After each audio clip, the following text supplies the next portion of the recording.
बहुत ही सबर तो हिम्मत तो सूझ-बूझ तो ਕੰਮ ਲੈ ਕੇ ਕਿਸਾਨ ਅੰਦੋਲਨ ਜਿਹੜਾ ਆ ਉਹ ਵਿਜੇ ਦਿਵਸ ਤੱਕ ਪਹੁੰਚਿਆ। 12 ਦਸੰਬਰ 2021 ਜਦੋਂ ਨੂੰ ਵਾਪਸ ਆਵਾਂਗੇ, 1 ਸਾਲ ਤੋਂ ਵੀ 2 ਹਫ਼ਤੇ ਉੱਪਰ ਜਿਹੜੇ ਆ ਉਹ ਲੱਗੇ ਇਸ ਕੰਮ ਨੂੰ ਫਤਿਹ ਕਰਨ ਲਈ। ਅੰਦੋਲਨ ਦੀ ਵਾਪਸੀ ਜਿਹੜੀ ਆ ਉਹ ਬਿਲਕੁਲ ਵੱਖਰੇ ਤਰੀਕੇ ਦੀ ਹੈ।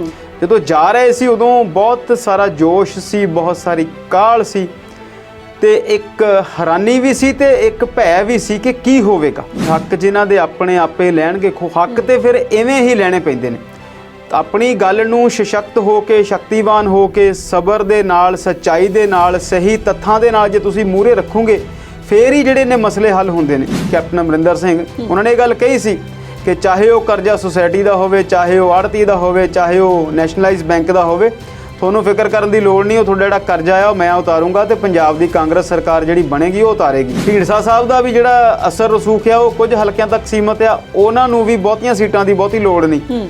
ਤੇ ਕੈਪਟਨ ਅਮਰਿੰਦਰ ਸਿੰਘ ਦੀ ਜਿਹੜੀ ਪਾਰਟੀ ਨਵੀਂ ਆ ਉਹ ਹਾਲੇ ਤੱਕ ਬਹੁਤ ਨਵੀਂ ਆ ਤੇ ਸੀਟਾਂ ਉਹਨਾਂ ਨੂੰ ਵੀ ਨਹੀਂ ਬਹੁਤੀਆਂ ਚਾਹੀਦੀਆਂ। ਉਹਨਾਂ ਦਾ ਵੀ ਜਿਹੜਾ ਮਿਸ਼ਨ ਆ ਉਹ ਕਾਂਗਰਸ ਨੂੰ ਠਿੱਬੀ ਲਾਉਣ ਦਾ ਹੀ ਆ। ਸਰਕਾਰ ਦੇ ਵਿੱਚ ਸਭ ਕੁਝ ਠੀਕ ਨਹੀਂ ਚੱਲ ਰਿਹਾ, ਇਸੇ ਕਰਕੇ ਕਾਂਗਰਸ ਦੇ ਆਪਣੇ ਲੋਕ ਵੀ ਛੱਡ ਕੇ ਕੋਈ ਕੈਪਟਨ ਵਾਲੇ ਪਾਸੇ ਜਾ ਰਿਹਾ ਤੇ ਆਉਣ ਵਾਲੇ ਦਿਨਾਂ ਦੇ ਵਿੱਚ ਬਹੁਤੇ ਲੋਕ ਜਿਹੜੇ ਨੇ ਇੱਧਰ ਉੱਧਰ ਹੋਰ ਵੀ ਜਾਣ ਦੀਆਂ ਤਿਆਰੀਆਂ 'ਚ ਵੀ ਨੇ ਕਿ ਜਿੱਥੇ ਵੀ ਮੁੱਖ ਮੰਤਰੀ ਸਾਹਿਬ ਜਾਣ ਉੱਥੇ ਵਿਰੋਧੀਆਂ ਦੇ ਨਾਅਰਿਆਂ ਨੂੰ ਦਬਾਉਣ ਲਈ ਉੱਚੀ ਆਵਾਜ਼ ਦੇ ਵਿੱਚ ਡੀਜੇ ਲਾ ਦਿੱਤਾ ਜਾਵੇ, ਜਿਹਦੇ ਤੇ ਸ਼ਬਦ ਗਾਇਨ ਜਾਂ ਕੁਝ ਜਿਹੋ ਜਿਹੇ ਗੀਤ ਲਾ ਦਿੱਤੇ ਜਾਣ ਜਿਹੜੇ ਕਿ ਚੰਗੇ ਉਸਾਰੂ ਸੋਚ ਵਾਲੇ ਹੋਣ, ਤਾਂ ਜੋ ਉਹਨਾਂ ਲੋਕਾਂ ਦੇ ਜਿਹੜੇ ਨਾਅਰੇ ਆ ਉਹਦੇ ਵਿੱਚ ਰਹਿ ਜਾਣ, ਉਹਨਾਂ ਦੀ ਆਵਾਜ਼ ਜਿਹੜੀ ਉਹਨਾਂ ਨੂੰ ਦਬਾਇਆ ਜਾ ਸਕੇ। ਤੇ ਇਹ ਅਸੀਂ ਲੋਕ ਜਾਣਦੇ ਹਾਂ ਵੀ ਪੰਜਾਬ ਸਿਰ ਜਿਹੜਾ ਕਰਜ਼ਾ ਆ ਉਹ ਕਦੇ ਅਸੀਂ ਕੁਝ ਹਜ਼ਾਰ ਕਰੋੜ ਦਾ ਸੁਣਦੇ ਸੀ ਤੇ ਹੁਣ ਉਹ 3 ਲੱਖ ਕਰੋੜ ਨੂੰ ਕਹਿੰਦੇ ਅੱਪੜ ਗਿਆ। ਤੇ ਇਹ ਵੀ ਗੱਲ ਦੱਸਦੇ ਆ ਕਿ ਸਾਲ 2 ਸਾਲ ਦੀ ਸਥਿਤੀ ਆ, ਉਸ ਤੋਂ ਬਾਅਦ ਵਿਆਜ ਹੀ ਇੰਨਾ ਵੱਧ ਜਾਣਾ ਕਿ ਉਹ 4 ਲੱਖ ਕਰੋੜ ਹੋਣ ਲੱਗਿਆ, ਉਹਨੂੰ ਬਹੁਤਾ ਟਾਈਮ ਨਹੀਂ ਲੱਗਣਾ। ਸਰਕਾਰ ਦੇ ਜਿਹੜੇ ਦਿਨ ਨੇ ਉਹ ਬਹੁਤ ਥੋੜੇ ਨੇ ਤੇ ਸਮਾਂ ਜਿਹੜਾ ਆ ਉਹ ਬੜਾ ਨਾਜ਼ੁਕ ਆ। ਅਜਿਹੇ ਸਮੇਂ ਤੇ ਅਜਿਹੀ ਗੱਲ ਜਿਹੜੀ ਆ ਉਹ ਸਰਕਾਰ ਨੇ ਕੀ ਸੋਚ ਕੇ ਕੀਤੀ ਆ, ਕਿਉਂਕਿ ਸਰਕਾਰ ਨੂੰ ਕਿਸਾਨਾਂ ਦੇ ਪੱਖੀ ਹੋਣਾ ਹੈ ਜਾਂ ਫਿਰ ਕੁਝ ਅਜਿਹੀਆਂ ਜਿਹੜੀਆਂ ਘਟਨਾਵਾਂ ਆ ਉਹਨਾਂ ਨੂੰ ਅੰਜਾਮ ਦੇਣਾ ਹੈ ਜਿਹੜੀਆਂ ਉਹਨਾਂ ਦੇ ਖਿਲਾਫ ਜਾਂਦੀਆਂ ਹੋਣ, ਇਹ ਤੇ ਉਹੀ ਜਾਣ ਸਕਦੇ ਨੇ। ਬਹੁਤ ਵਾਰ ਜਿਹੜੀ ਸਿਆਸਤ ਆ ਉਹ ਖੇਡਾਂ ਦੇ ਉੱਤੇ ਭਾਰੂ ਨਜ਼ਰ ਆਉਂਦੀ ਆ।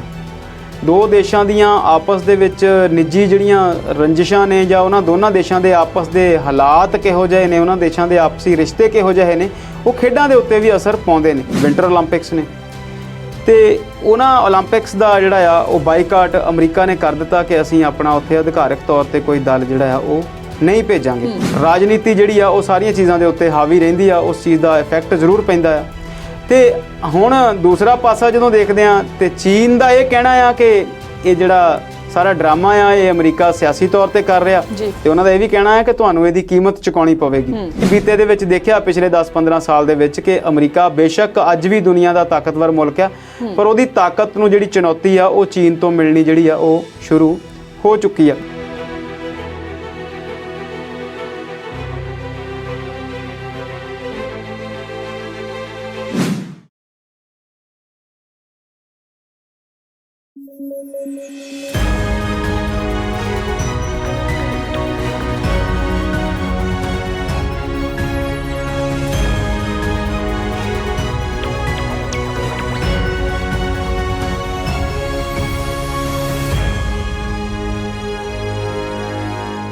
ਸਤਿ ਸ਼੍ਰੀ ਅਕਾਲ, ਤੁਸੀਂ ਦੇਖ ਰਹੇ ਹੋ ਪੰਜਾਬੀ ਨੈਸ਼ਨਲ ਟੀਵੀ ਤੇ ਪ੍ਰੋਗਰਾਮ ਹੈ ਜੀ ਵਿਚਾਰ ਚਰਚਾ। ਅੱਜ ਦੇ ਪ੍ਰੋਗਰਾਮ 'ਚ ਸਾਡੇ ਨਾਲ ਮਾਹਿਰ ਮਹਿਮਾਨ ਹੋਣਗੇ ਅੰਮ੍ਰਿਤਪਾਲ ਸ਼ਰਮਾ ਜੀ। ਸਤਿ ਸ਼੍ਰੀ ਅਕਾਲ ਸ਼ਰਮਾ ਜੀ, ਸਵਾਗਤ ਕਰਦੇ ਹਾਂ ਜੀ ਪ੍ਰੋਗਰਾਮ 'ਚ। ਸਤਿ ਸ਼੍ਰੀ ਅਕਾਲ ਸੁਬਲੀਨ ਜੀ, ਬਹੁਤ ਬਹੁਤ ਸ਼ੁਕਰੀਆ। ਸ਼ਰਮਾ ਜੀ, ਅੱਜ ਵਿਜੇ ਦਿਵਸ ਹੈ। ਸਬਰ ਤੇ ਸੰਤੋਖ ਨਾਲ ਜਿੱਤ ਕੇ ਕਿਸਾਨ ਘਰਾਂ ਨੂੰ ਵਾਪਸ ਪਰਤ ਰਹੇ ਨੇ। ਵੇਲਾ ਉਤਸ਼ਾਹ ਦਾ ਵੀ ਹੈ ਤੇ ਵੇਲਾ ਭਾਵੁਕਤਾ ਦਾ ਵੀ ਹੈ, ਕੀ ਕਹਿਣਾ ਚਾਹੋਗੇ? ਬਿਲਕੁਲ ਜੀ, ਮੈਂ ਇੱਕ ਅਖਬਾਰ ਦਾ ਹੈਡਲਾਈਨ ਪੜ੍ਹਦਾ ਸੀ ਤੇ ਉੱਥੇ 'ਚ ਬਹੁਤ ਸੋਹਣੇ ਸ਼ਬਦ ਲਿਖੇ ਸੀ ਉਹਨਾਂ ਨੇ, ਹਾਸ਼ਿਮ ਫਤਿਹ ਨਸੀਬ ਤਿਨਾਂ ਜਿਨ੍ਹਾਂ ਹਿੰਮਤ ਯਾਰ ਬਣਾਈ। ਬਹੁਤ ਹੀ ਸਬਰ ਤੋਂ ਹਿੰਮਤ ਤੋਂ ਸੂਝ-ਬੂਝ ਤੋਂ ਕੰਮ ਲੈ ਕੇ ਕਿਸਾਨ ਅੰਦੋਲਨ ਜਿਹੜਾ ਆ ਉਹ ਵਿਜੇ ਦਿਵਸ ਤੱਕ ਪਹੁੰਚਿਆ। 25 ਨਵੰਬਰ 2020 ਜਦੋਂ ਇੱਥੋਂ ਗਏ ਸੀ ਤੇ ਕੱਲ੍ਹ 12 ਦਸੰਬਰ 2021 ਜਦੋਂ ਨੂੰ ਵਾਪਸ ਆਵਾਂਗੇ, 1 ਸਾਲ ਤੋਂ ਵੀ 2 ਹਫ਼ਤੇ ਉੱਪਰ ਜਿਹੜੇ ਆ ਉਹ ਲੱਗੇ ਇਸ ਕੰਮ ਨੂੰ ਫਤਿਹ ਕਰਨ ਲਈ। ਪਰ ਇਸ ਕੰਮ ਨੇ, ਇਸ ਅੰਦੋਲਨ ਨੇ ਸਮਾਂ ਭਾਵੇਂ ਬੇਸ਼ੱਕ ਵੱਧ ਲਿਆ, ਪਰ ਇਹਦੇ 'ਚ ਜਿਹੜੀ ਜਿੱਤ ਆ ਉਹ ਉਸ ਸਮੇਂ ਨਾਲੋਂ ਵੀ ਵੱਡੀ ਆ, ਉਸ ਸਮੇਂ ਨਾਲੋਂ ਵੀ ਜ਼ਿਆਦਾ ਪ੍ਰਸੰਗਿਕ ਆ ਤੇ ਆਉਣ ਵਾਲੇ ਸਮੇਂ ਦੇ ਵਿੱਚ ਉਹ ਇੱਕ ਵੱਡੀਆਂ ਪੈੜਾਂ ਜਿਹੜੀਆਂ ਉਹ ਸਿਰਜੇਗੀ, ਜਿਹਦੇ ਨਾਲ ਮੁਲਕ ਦੀਆਂ ਜਿਹੜੀਆਂ ਲੋਕਤਾਂਤਰਿਕ ਕਦਰਾਂ ਕੀਮਤਾਂ ਆ ਉਹ ਵੀ ਵਧਣਗੀਆਂ। ਸਰਕਾਰਾਂ ਦੀਆਂ ਜਿਹੜੀਆਂ ਫੈਸਲੇ ਲੈਣ ਦੀਆਂ ਸ਼ਕਤੀਆਂ ਆ ਉਹ ਲਾਜ਼ਮੀ ਤੌਰ ਤੇ ਲੋਕ ਪੱਖੀ ਹੋਣ ਦੀ ਜਿਹੜੀ ਆ ਉਹ ਆਸ ਹੈ ਜੀ। ਸਵਲੀਨ ਜੀ, ਇਹ ਜਿਹੜਾ ਅੰਦੋਲਨ ਅੱਜ ਉੱਥੋਂ ਵਾਪਸ ਚੱਲਿਆ ਹੈ, ਇਹਨੇ ਅੱਜ ਸ਼ਾਮ ਤੱਕ ਜਿਹੜਾ ਆ ਉਹ ਫਤਿਹਗੜ੍ਹ ਸਾਹਿਬ ਪਹੁੰਚਣ ਦੀ ਉਮੀਦ ਆ ਤੇ ਕੱਲ ਵਾਪਸ ਸਾਰਾ ਦਿਨ ਦਾ ਸਫ਼ਰ ਕਰਦਿਆਂ ਹੋਇਆਂ ਜਿਹੜੇ ਲੋਕ ਨੇ, ਇਹ ਜਿਹੜੇ ਅੰਦੋਲਨ ਦੇ ਲੋਕ ਨੇ, ਬਹੁਤ ਸਾਰੇ ਲੋਕ ਆਪਣੇ ਆਪਣੇ ਘਰਾਂ ਨੂੰ ਮੁੜ ਜਾਣਗੇ ਤੇ ਬਹੁਤ ਸਾਰੇ ਲੋਕ ਸ਼੍ਰੀ ਦਰਬਾਰ ਸਾਹਿਬ ਅੰਮ੍ਰਿਤਸਰ ਵੀ ਪਹੁੰਚਣਗੇ ਜੀ, ਜਿੱਥੇ ਸ਼੍ਰੋਮਣੀ ਗੁਰਦੁਆਰਾ ਪ੍ਰਬੰਧਕ ਕਮੇਟੀ ਨੇ ਇਸ ਅੰਦੋਲਨ ਦੇ ਆਗੂਆਂ ਨੂੰ, ਜਥੇਬੰਦੀਆਂ ਦੇ ਆਗੂਆਂ ਨੂੰ ਸਨਮਾਨਿਤ ਕਰਨਾ ਹੈ। ਉੱਥੇ ਇੱਕ ਵਧੀਆ ਪ੍ਰੋਗਰਾਮ ਜਿਹੜਾ ਹੈ ਉਲੀਕਿਆ ਗਿਆ ਹੈ। ਸਾਰੇ ਹੀ ਰਸਤਿਆਂ ਦੇ ਵਿੱਚ ਚੰਗੀ ਆਓ ਭਗਤ, ਚੰਗਾ ਜੋਸ਼ੀਲਾ ਸਵਾਗਤ ਹੋ ਰਿਹਾ ਹੈ। ਅਸੀਂ ਸਵੇਰ ਤੋਂ ਹੀ ਵੱਖ-ਵੱਖ ਚੈਨਲਾਂ ਤੋਂ ਤੇ ਆਪਣੇ ਚੈਨਲ ਤੋਂ ਵੀ ਦੇਖ ਰਹੇ ਹਾਂ, ਦਿਖਾ ਵੀ ਰਹੇ ਹਾਂ ਕਿ ਅੰਦੋਲਨ ਦੀ ਵਾਪਸੀ ਜਿਹੜੀ ਆ ਉਹ ਬਿਲਕੁਲ ਵੱਖਰੇ ਤਰੀਕੇ ਦੀ ਆ। ਜਦੋਂ ਜਾ ਰਹੇ ਸੀ ਉਦੋਂ ਬਹੁਤ ਸਾਰਾ ਜੋਸ਼ ਸੀ, ਬਹੁਤ ਸਾਰੀ ਕਾਹਲ ਸੀ ਤੇ ਇੱਕ ਹੈਰਾਨੀ ਵੀ ਸੀ ਤੇ ਇੱਕ ਭੈ ਵੀ ਸੀ ਕਿ ਕੀ ਹੋਵੇਗਾ।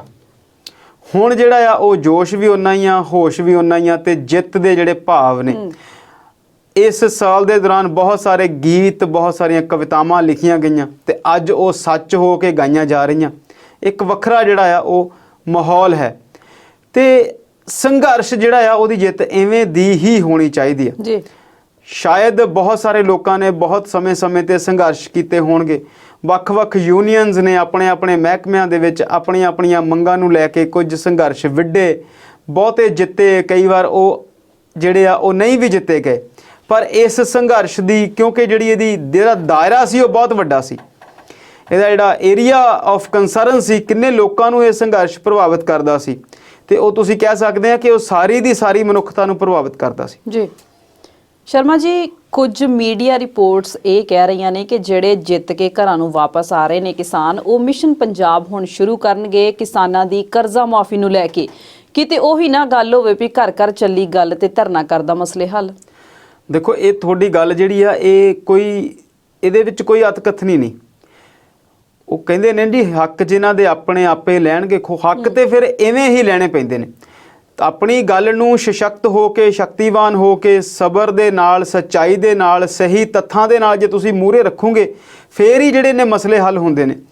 ਇਹ ਗੱਲ ਤੁਹਾਡੀ ਬਿਲਕੁਲ ਠੀਕ ਆ ਕਿ ਉਹ ਜਿਹੜਾ ਉਹਨਾਂ ਨੇ ਇੱਕ ਨਵਾਂ ਮਿਸ਼ਨ ਜਿਹੜਾ ਆ ਉਹਦੀ ਉਲੀਕਣਾ ਉਹਦੀ ਕਰ ਲਈ ਆ, ਪਰ ਹਾਲੀ ਉਹਨਾਂ ਦਾ ਪ੍ਰੋਗਰਾਮ ਜਿਹੜਾ ਆ 13 ਤਰੀਕ ਨੂੰ ਇੱਥੇ ਪਹੁੰਚਣ ਤੋਂ ਬਾਅਦ 15 ਦਸੰਬਰ ਦੀ ਇੱਕ ਮੀਟਿੰਗ ਰੱਖੀ ਆ ਜਿਹਦੇ 'ਚ ਕਿਸਾਨੀ ਅੰਦੋਲਨ ਦੀ ਇੱਕ ਵਾਰ ਫਿਰ ਤੋਂ ਉਹ ਪੜਚੋਲ ਕਰਨਗੇ ਤੇ ਸਰਕਾਰ ਦੇ ਜਿਹੜੇ ਫੈਸਲੇ ਨੇ ਉਹ ਮੇਰਾ ਖਿਆਲ ਆ ਕਿ 15 ਤੋਂ ਪਹਿਲਾਂ ਸਰਕਾਰ ਮੰਨ ਲੂਗੀ। ਨਹੀਂ ਤੇ ਅੰਦੋਲਨ ਦੇ ਆਗੂ ਇਹ ਵੀ ਕਹਿ ਰਹੇ ਨੇ ਕਿ ਜੇ 15 ਤਰੀਕ ਤੱਕ ਇਹ ਜਿਹੜੀਆਂ ਮਸਲੇ ਹੱਲ ਨਹੀਂ ਹੁੰਦੇ ਤੇ ਅੰਦੋਲਨ ਫਿਰ ਤਿਆਰ ਆ, ਇਹ ਖਤਮ ਨਹੀਂ ਹੋਇਆ, ਇਹ ਤੇ ਮੁਲਤਵੀ ਆ। ਸੀਐਮ ਚੰਨੀ ਨਾਲ ਮੀਟਿੰਗ ਵੀ ਕਰਨੀ ਹੈ ਨਾ ਜੀ, ਤੇ ਮੇਰਾ ਖਿਆਲ ਉਸ ਤੋਂ ਅਗਲੇ 1-2 ਦਿਨਾਂ ਬਾਅਦ 17 ਤਰੀਕ ਦੀ ਜਾਂ ਉਸ ਤੋਂ ਕਿਤੇ 1-2 ਦਿਨ ਅੱਗੇ ਪਿੱਛੇ ਦੀ ਜਿਹੜੀ ਮੀਟਿੰਗ ਆ ਉਹ ਮੁੱਖ ਮੰਤਰੀ ਜੀ ਨਾਲ ਵੀ ਰੱਖੀ ਹੋਈ ਆ ਤੇ ਇਹ ਗੱਲ ਅਸੀਂ ਆਪਣੀ ਸਲਾਹ ਦੇ ਵਿੱਚ ਪਹਿਲਾਂ ਦੱਸ ਚੁੱਕੇ ਹਾਂ। ਹਾਲਾਂਕਿ ਸਾਡੀ ਸਲਾਹ ਕਿਸੇ ਨੇ ਲੈਣੀ ਜਾਂ ਨਹੀਂ ਲੈਣੀ ਉਹ ਇੱਕ ਵੱਖਰਾ ਵਿਸ਼ਾ ਆ, ਪਰ ਇਹ ਗੱਲ ਪੱਕੀ ਆ ਸਵਲੀਨ ਜੀ ਕਿ ਜੇਕਰ ਇਹ 32 ਦੀਆਂ 32 ਕਿਸਾਨੀ ਧਿਰਾਂ ਇਕਜੁੱਟ ਹੋ ਕੇ, ਇਕੱਠੇ ਹੋ ਕੇ ਪੰਜਾਬ ਵਿੱਚ ਰਹਿੰਦੇ ਨੇ, ਵਿਚਰਦੇ ਨੇ, ਪੰਜਾਬ ਦੇ ਵੱਖ-ਵੱਖ ਵੱਡੇ ਸ਼ਹਿਰਾਂ ਦੇ ਵਿੱਚ ਜਾਂ ਪੰਜਾਬ ਦੇ ਸੈਂਟਰਲ ਕਿਸੇ ਇੱਕ ਸ਼ਹਿਰ ਦੇ ਵਿੱਚ ਆਪਣਾ ਦਫ਼ਤਰ ਬਣਾਉਂਦੇ ਨੇ, ਕਿਸਾਨਾਂ ਦੀਆਂ ਮੰਗਾਂ ਨੂੰ ਸੁਣਨ ਲਈ ਤਤਪਰ ਰਹਿੰਦੇ ਨੇ ਤੇ ਇੱਕ ਮਹੀਨਾਵਾਰੀ ਮੀਟਿੰਗ ਲਗਭਗ ਕਿਸਾਨ ਮੋਰਚਾ ਜਿਹੜੀ ਆ ਉਹ ਪੱਕੀ ਤੈਅ ਕਰ ਲੈ ਤੇ ਇਹ ਪੰਜਾਬ ਦੀ ਸਰਕਾਰ ਨੂੰ ਵੀ ਤੇ ਸਾਰੇ ਦੇ ਸਾਰੇ ਮੁਲਕ ਦੀਆਂ ਸਮੇਂ ਦੀਆਂ ਸਰਕਾਰਾਂ ਨੂੰ ਇੱਕ ਤਕੜਾ ਪ੍ਰੈਸ਼ਰ ਗਰੁੱਪ ਬਣ ਕੇ, ਇੱਕ ਚੰਗਾ ਰਾਜਨੀਤੀ ਨੂੰ ਸੇਧ ਦੇਣ ਵਾਲਾ ਗਰੁੱਪ ਬਣ ਕੇ ਇਹ ਆਉਣ ਵਾਲੇ ਸਮੇਂ ਦੇ ਵਿੱਚ ਟੱਕਰ ਸਕਦੇ ਨੇ। ਜਿਹੜੀ ਤੁਸੀਂ ਮਿਸ਼ਨ ਪੰਜਾਬ ਦੀ ਗੱਲ ਕੀਤੀ ਆ ਉਹਦੇ ਵਿੱਚ ਜੇ ਮੈਂ ਬਹੁਤੀ ਜਾਣਕਾਰੀ ਤੇ ਨਹੀਂ ਹਾਸਲ ਕੀਤੀ, ਪਰ ਉਹ ਸੂਤਰਾਂ ਵਾਲੀ ਜਾਣਕਾਰੀ ਆ ਕਿ ਉਹ ਪੰਜਾਬ ਦੇ ਕਿਸਾਨਾਂ ਦੇ ਕਰਜ਼ੇ ਦੀ ਜਿਹੜੀ ਮਾਫੀ ਆ ਉਹਦੀ ਗੱਲ ਕਰਦੇ ਨੇ ਤੇ ਇਹ ਜੇਕਰ ਆਉਣ ਵਾਲੇ ਦਿਨਾਂ ਦੇ ਵਿੱਚ ਇਹੋ ਜਿਹੀਆਂ ਇੱਕ ਕੁਝ ਕਹਾਣੀਆਂ ਉਲੀਕਦੇ ਨੇ, ਕੋਈ ਜਿਹੜਾ ਏਜੰਡਾ ਆ ਉਹਨੂੰ ਅੱਗੇ ਵਧਾਉਂਦੇ ਨੇ ਤੇ ਇਲੈਕਸ਼ਨ ਦਾ ਟਾਈਮ ਆ ਤੇ ਪਿਛਲੀ ਸਰਕਾਰ ਨੇ ਜਦੋਂ ਸਰਕਾਰ ਬਣਨ ਤੋਂ ਪਹਿਲਾਂ ਚੋਣ ਪ੍ਰਚਾਰ ਦੇ ਦੌਰਾਨ ਕਾਂਗਰਸ ਪਾਰਟੀ ਨੇ, ਉਦੋਂ ਸਰਕਾਰ ਨਹੀਂ ਸੀ, ਇਹ ਐਲਾਨ ਬਹੁਤ ਵੱਡੀ ਤਰੀਕੇ ਦੇ ਨਾਲ ਕੀਤੇ ਸੀ। ਉਦੋਂ ਦੇ ਮੁੱਖ ਮੰਤਰੀ ਦੇ ਜਿਹੜੇ ਉਮੀਦਵਾਰ ਸੀ ਕੈਪਟਨ ਅਮਰਿੰਦਰ ਸਿੰਘ, ਉਹਨਾਂ ਨੇ ਇਹ ਗੱਲ ਕਹੀ ਸੀ ਕਿ ਚਾਹੇ ਉਹ ਕਰਜ਼ਾ ਸੁਸਾਇਟੀ ਦਾ ਹੋਵੇ, ਚਾਹੇ ਉਹ ਆੜਤੀ ਦਾ ਹੋਵੇ, ਚਾਹੇ ਉਹ ਨੈਸ਼ਨਲਾਈਜ਼ ਬੈਂਕ ਦਾ ਹੋਵੇ, ਤੁਹਾਨੂੰ ਫਿਕਰ ਕਰਨ ਦੀ ਲੋੜ ਨਹੀਂ, ਉਹ ਤੁਹਾਡਾ ਜਿਹੜਾ ਕਰਜ਼ਾ ਆ ਉਹ ਮੈਂ ਉਤਾਰੂੰਗਾ ਤੇ ਪੰਜਾਬ ਦੀ ਕਾਂਗਰਸ ਸਰਕਾਰ ਜਿਹੜੀ ਬਣੇਗੀ ਉਹ ਉਤਾਰੇਗੀ ਤੇ ਉਹ ਸਰਕਾਰ ਬਣ ਗਈ। ਕਰਜ਼ਾ ਤੇ ਨਹੀਂ ਉਤਰਿਆ, ਮੁੱਖ ਮੰਤਰੀ ਸਾਹਿਬ ਆਪਣੀ ਕੁਰਸੀ ਤੋਂ ਜ਼ਰੂਰ ਉਤਰ ਗਏ ਜੀ। ਤੇ ਹੁਣ ਜੇਕਰ ਅਜਿਹਾ ਕੋਈ ਏਜੰਡਾ ਜਿਹੜਾ ਆ ਇੱਕ ਸੰਸਥਾਵਾਂ ਕਿਸਾਨ ਅੰਦੋਲਨ ਦੇ ਲੋਕ ਇਕੱਠੇ ਹੋ ਕੇ ਉਲੀਕਦੇ ਨੇ ਤੇ ਇਹ ਇੱਕ ਛੋਟੀ ਮੰਗ ਹੋਵੇਗੀ ਮੇਰੇ ਖਿਆਲ ਦੇ ਵਿੱਚ, ਤੇ ਸਰਕਾਰ ਇਹਨੂੰ ਪੂਰਾ ਕਰਨ ਲਈ ਵਚਨਬੱਧ ਹੋਵੇਗੀ ਕਿਉਂਕਿ ਉਹ ਪਹਿਲਾਂ ਐਲਾਨ ਕਰ ਚੁੱਕੇ ਨੇ ਜੀ। ਤੇ ਦੂਸਰਾ ਇਹਨਾਂ ਦੀ ਇਕੱਠ ਤੋਂ, ਇਹਨਾਂ ਦੀ ਇਕਜੁੱਟਤਾ ਨੂੰ ਨਾ ਝੱਲਦਿਆਂ ਹੋਇਆ ਸਰਕਾਰ ਇਸ ਮੰਗ ਨੂੰ ਬੜੇ ਸਹਿਜੇ ਤੇ ਮੰਨ ਸਕਦੀ ਹੈ। ਤੇ ਦੂਸਰੇ ਪਾਸੇ ਸਵਲੀਨ ਜੀ, ਇੱਕ ਹੋਰ ਵੱਡੀ ਧਿਰ ਪੰਜਾਬ ਦੇ ਵਿੱਚ ਚੋਣਾਂ ਲੜਨ ਲਈ ਤਿਆਰ ਆ, ਬੀਜੇਪੀ। ਜੀ। 2 ਸਾਂਝੀਵਾਲ ਵੀ ਉਹਨਾਂ ਨੇ ਲੱਭ ਲਏ ਨੇ, ਕੈਪਟਨ ਅਮਰਿੰਦਰ ਸਿੰਘ ਪੰਜਾਬ ਲੋਕ ਕਾਂਗਰਸ ਤੇ ਅਕਾਲੀ ਦਲ ਸੰਯੁਕਤ ਵਾਲੇ ਢੀਂਡਸਾ ਸਾਹਿਬ। ਸੀਟਾਂ ਦੀ ਗਿਣਤੀ ਮਿਣਤੀ ਦਾ ਰੌਲਾ ਆ ਉਹ ਹੱਲ ਹੋ ਜਾਣੀ ਆ ਕਿਉਂਕਿ ਬੀਜੇਪੀ ਵੀ ਇਸ ਤੋਂ ਪਹਿਲਾਂ ਬਹੁਤ ਘੱਟ ਸੀਟਾਂ ਤੇ ਇਲੈਕਸ਼ਨ ਲੜਦੀ ਰਹੀ ਆ ਤੇ ਉਹਨਾਂ ਕੋਲ ਇਹ ਸੀਟਾਂ ਜਿਹੜੀਆਂ 117 ਨੇ ਹੁਣ ਵੱਧ ਜਾਪਦੀਆਂ ਨੇ। ਢੀਂਡਸਾ ਸਾਹਿਬ ਦਾ ਵੀ ਜਿਹੜਾ ਅਸਰ ਰਸੂਖ ਆ ਉਹ ਕੁਝ ਹਲਕਿਆਂ ਤੱਕ ਸੀਮਤ ਆ, ਉਹਨਾਂ ਨੂੰ ਵੀ ਬਹੁਤੀਆਂ ਸੀਟਾਂ ਦੀ ਬਹੁਤੀ ਲੋੜ ਨਹੀਂ। ਤੇ ਕੈਪਟਨ ਅਮਰਿੰਦਰ ਸਿੰਘ ਦੀ ਜਿਹੜੀ ਪਾਰਟੀ ਨਵੀਂ ਆ ਉਹ ਹਾਲੇ ਤੱਕ ਬਹੁਤ ਨਵੀਂ ਆ ਤੇ ਸੀਟਾਂ ਉਹਨਾਂ ਨੂੰ ਵੀ ਨਹੀਂ ਬਹੁਤੀਆਂ ਚਾਹੀਦੀਆਂ। ਉਹਨਾਂ ਦਾ ਵੀ ਜਿਹੜਾ ਮਿਸ਼ਨ ਆ ਉਹ ਕਾਂਗਰਸ ਨੂੰ ਠਿੱਬੀ ਲਾਉਣ ਦਾ ਹੀ ਆ। ਤੇ ਕਿਸਾਨ ਅੰਦੋਲਨ ਦੇ ਚੱਲਦਿਆਂ ਜਿੰਨਾ ਕੁ ਨੁਕਸਾਨ ਬੀਜੇਪੀ ਦੀ ਦਿੱਖ ਨੂੰ ਉੱਤਰੀ ਭਾਰਤ 'ਚ ਹੋਇਆ, ਖਾਸ ਤੌਰ ਤੇ ਪੰਜਾਬ 'ਚ ਕਹਿ ਲਓ, ਹਰਿਆਣੇ 'ਚ ਕਹਿ ਲਓ, ਹਿਮਾਚਲ ਦੀਆਂ ਬਾਈ ਇਲੈਕਸ਼ਨਸ 'ਚ ਕਹਿ ਲਓ, ਜਾਂ ਉਸ ਤੋਂ ਪਹਿਲਾਂ ਜੰਮੂ ਕਸ਼ਮੀਰ ਦੇ ਵਿੱਚ ਜਿਹੜੀ ਉਹਨਾਂ ਨੇ 370 ਤੇ 35 ਇਹ ਖਤਮ ਕੀਤੀਆਂ, ਉਹਦੇ ਚੱਲਦਿਆਂ ਜੰਮੂ ਕਸ਼ਮੀਰ ਵਿੱਚ ਮੁੜ ਕੇ ਚੋਣਾਂ ਨਹੀਂ ਕਰਾ ਸਕੇ, ਸਟੇਟ ਨੂੰ ਵੀ ਵੰਡ ਦਿੱਤਾ ਗਿਆ। ਤੇ ਨਾਲ ਦੀ ਨਾਲ ਉੱਤਰ ਪ੍ਰਦੇਸ਼ ਦੇ ਵਿੱਚ ਹੁਣੀ ਇਲੈਕਸ਼ਨ ਆ ਰਹੀਆਂ ਨੇ, ਉੱਥੇ ਕੋਵਿਡ ਦੇ ਦੌਰਾਨ ਵੀ ਬਹੁਤ ਸਾਰੀ ਫਜੀਅਤ ਹੋਈ। ਹਾਲਾਂਕਿ ਕੋਵਿਡ ਦੇ ਦੌਰਾਨ, ਇਸ ਮਹਾਮਾਰੀ ਦੇ ਦੌਰਾਨ ਸਾਰੇ ਮੁਲਕ ਦੇ ਵਿੱਚ ਹੀ ਸਾਰੀਆਂ ਸਰਕਾਰਾਂ ਦੀ ਇਹ ਫਜੀਅਤ ਹੋਈ, ਪਰ ਯੂਪੀ ਦੇ ਵਿੱਚ ਮੇਰਾ ਮੰਨਣਾ ਹੈ ਕਿ ਕੁਝ ਵਧੇਰੇ ਹੋਈ।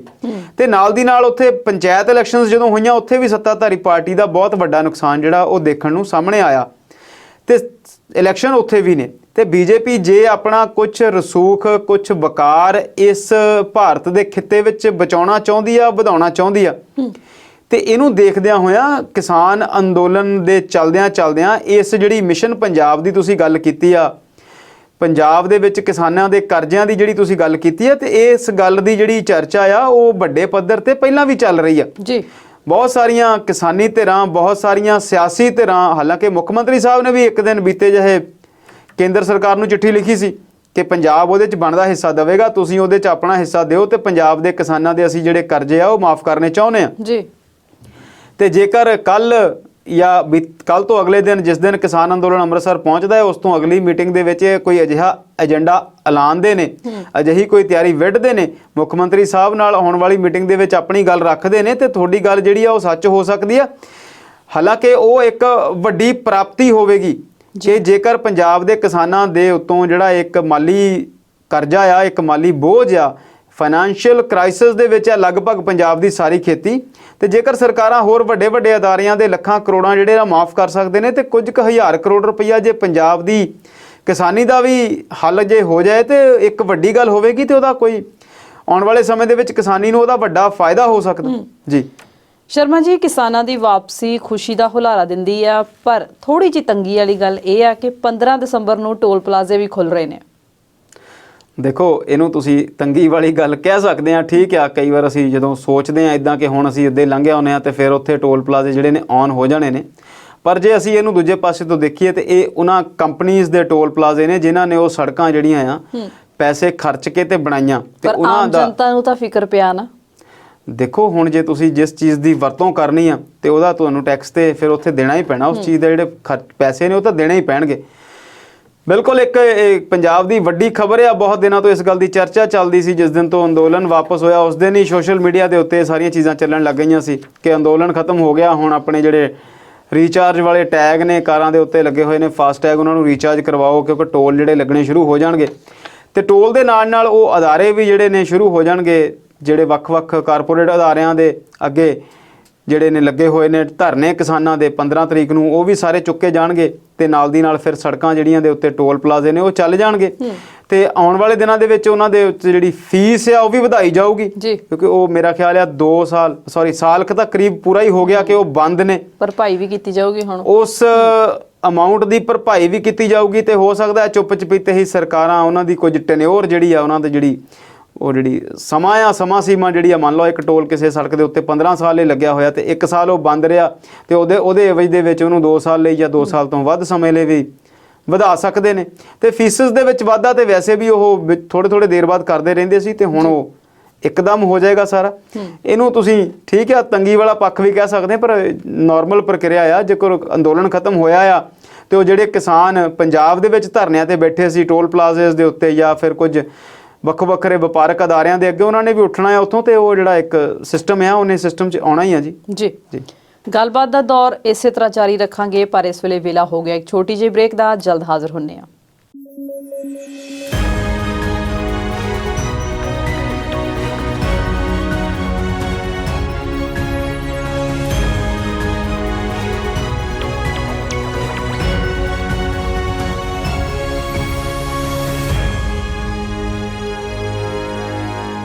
ਬ੍ਰੇਕ ਤੋਂ ਬਾਅਦ ਪ੍ਰੋਗਰਾਮ ਵਿਚਾਰ ਚਰਚਾ ਦੇਖ ਰਹੇ ਦਰਸ਼ਕਾਂ ਦਾ ਸਵਾਗਤ ਕਰਦੇ ਹਾਂ। ਸ਼ਰਮਾ ਜੀ, ਗੱਲ ਕਰਦੇ ਹਾਂ ਪੰਜਾਬ ਦੀ ਰਾਜਨੀਤੀ ਦੀ। ਤੇ ਬੀਤੇ ਦਿਨ ਪੰਜਾਬ ਕੈਬਨਿਟ ਦੀ ਜਿਹੜੀ ਬੈਠਕ ਹੋਈ, ਸੁਣਿਆ ਉਸ ਤੋਂ ਬਾਅਦ ਕੋਈ ਹੰਗਾਮਾ ਵੀ ਹੋਇਆ ਸੀ? ਬਿਲਕੁਲ ਜੀ, ਹੰਗਾਮੇ ਜਿਹੜੇ ਨੇ ਅਕਸਰ ਹੁੰਦੇ ਰਹਿੰਦੇ ਨੇ। ਜਦੋਂ ਜਿਹੜਾ ਤੁਹਾਡੀ ਚੀਫ ਦੀ ਕੁਰਸੀ ਤੇ ਬੰਦਾ ਬੈਠਾ ਆ ਉਹਦਾ ਪ੍ਰਭਾਵ ਬਾਕੀਆਂ ਦੇ ਉੱਤੇ ਓਨਾ ਵੱਡਾ ਨਾ ਹੋਵੇ, ਤੇ ਫਿਰ ਹੰਗਾਮੇ ਜਿਹੜੇ ਨੇ ਅਕਸਰ ਹੁੰਦੇ ਰਹਿੰਦੇ ਨੇ। ਅਸੀਂ ਪਿਛਲੇ ਸਮੇਂ ਦੇ ਵਿੱਚ ਇਸ ਗੱਲ ਦਾ ਜ਼ਿਕਰ ਕਰਦੇ ਸੀ ਕਿ ਕੈਪਟਨ ਸਾਹਿਬ ਅਮਰਿੰਦਰ ਸਿੰਘ ਜਦੋਂ ਮੁੱਖ ਮੰਤਰੀ ਸੀ, ਉਹ ਬਹੁਤ ਲੋਕਾਂ ਨੂੰ ਮਿਲਦੇ ਨਹੀਂ ਸੀ ਜਾਂ ਫਿਰ ਬਹੁਤਿਆਂ ਨੂੰ ਟਾਈਮ ਨਹੀਂ ਸੀ ਦਿੰਦੇ, ਤੇ ਉਹਨਾਂ ਦੇ ਸਾਹਮਣੇ ਬੋਲਣ ਦੀ ਕੋਈ ਹਿੰਮਤ ਨਹੀਂ ਸੀ ਕਰਦਾ। ਤੇ ਪ੍ਰਧਾਨ ਮੰਤਰੀ ਮੋਦੀ ਦੀ ਕੈਬਨਿਟ ਦੇ ਵਿੱਚ ਅਸੀਂ ਇਸ ਗੱਲ ਦੀ ਗੱਲ ਕਈ ਵਾਰ ਕਰਦੇ ਹਾਂ ਕਿ ਉਹ ਵਨ ਮੈਨ ਆਰਮੀ ਵਾਂਗ ਬਿਹੇਵ ਕਰਦੇ ਨੇ। ਅਸੀਂ ਲੋਕਤੰਤਰੀ ਕਦਰਾਂ ਕੀਮਤਾਂ ਦੀ ਜਦੋਂ ਗੱਲ ਕਰਦੇ ਹਾਂ ਤੇ ਅਸੀਂ ਇਸ ਗੱਲ ਦਾ ਵੀ ਜ਼ਿਕਰ ਕਰਦੇ ਹਾਂ ਕਿ ਲੋਕ ਸਭਾ ਹੋਵੇ ਜਾਂ ਵਿਧਾਨ ਸਭਾ ਹੋਵੇ ਜਾਂ ਰਾਜ ਸਭਾ ਹੋਵੇ, ਜਿਹੜੀ ਬਹਿਸ ਆ ਉਹਦਾ ਕੋਈ ਮਨੋਰਥ ਨਹੀਂ ਰਹਿ ਗਿਆ, ਕਿਉਂਕਿ ਕਰਨਾ ਸਾਰਿਆਂ ਨੇ ਉਹ ਆ ਜੋ ਪਾਰਟੀ ਹਾਈ ਕਮਾਂਡ ਨੇ ਕਹਿਣਾ ਜੀ। ਤੇ ਪਾਰਟੀ ਹਾਈ ਕਮਾਂਡ ਚਾਹੇ ਪੰਜਾਬ ਦੀ ਹੋਵੇ ਤੇ ਚਾਹੇ ਉਹ ਕੇਂਦਰ ਦੀ ਹੋਵੇ, ਉਹ ਆਪਣੇ ਆਪ ਦੇ ਵਿੱਚ ਵਨ ਮੈਨ ਆਰਮੀ ਆ।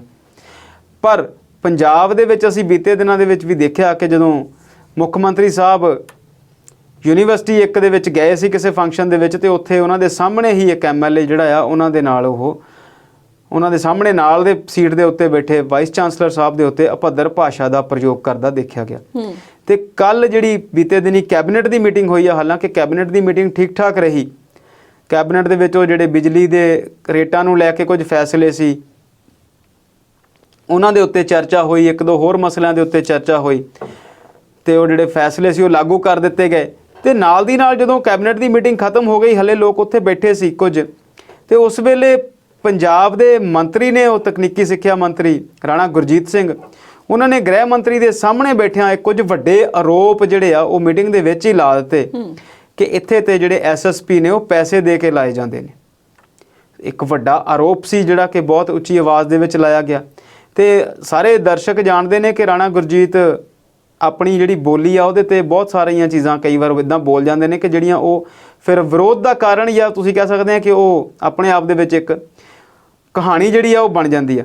ਜਿੱਦਾਂ ਤੁਸੀਂ ਕਹਿ ਸਕਦੇ ਆ ਕਿ ਇੱਕ ਘਟਨਾ ਜਿਹੜੀ ਆ ਉਹ ਉਸ ਨੂੰ ਸੱਦਾ ਦੇ ਦਿੰਦੇ ਨੇ ਜੀ।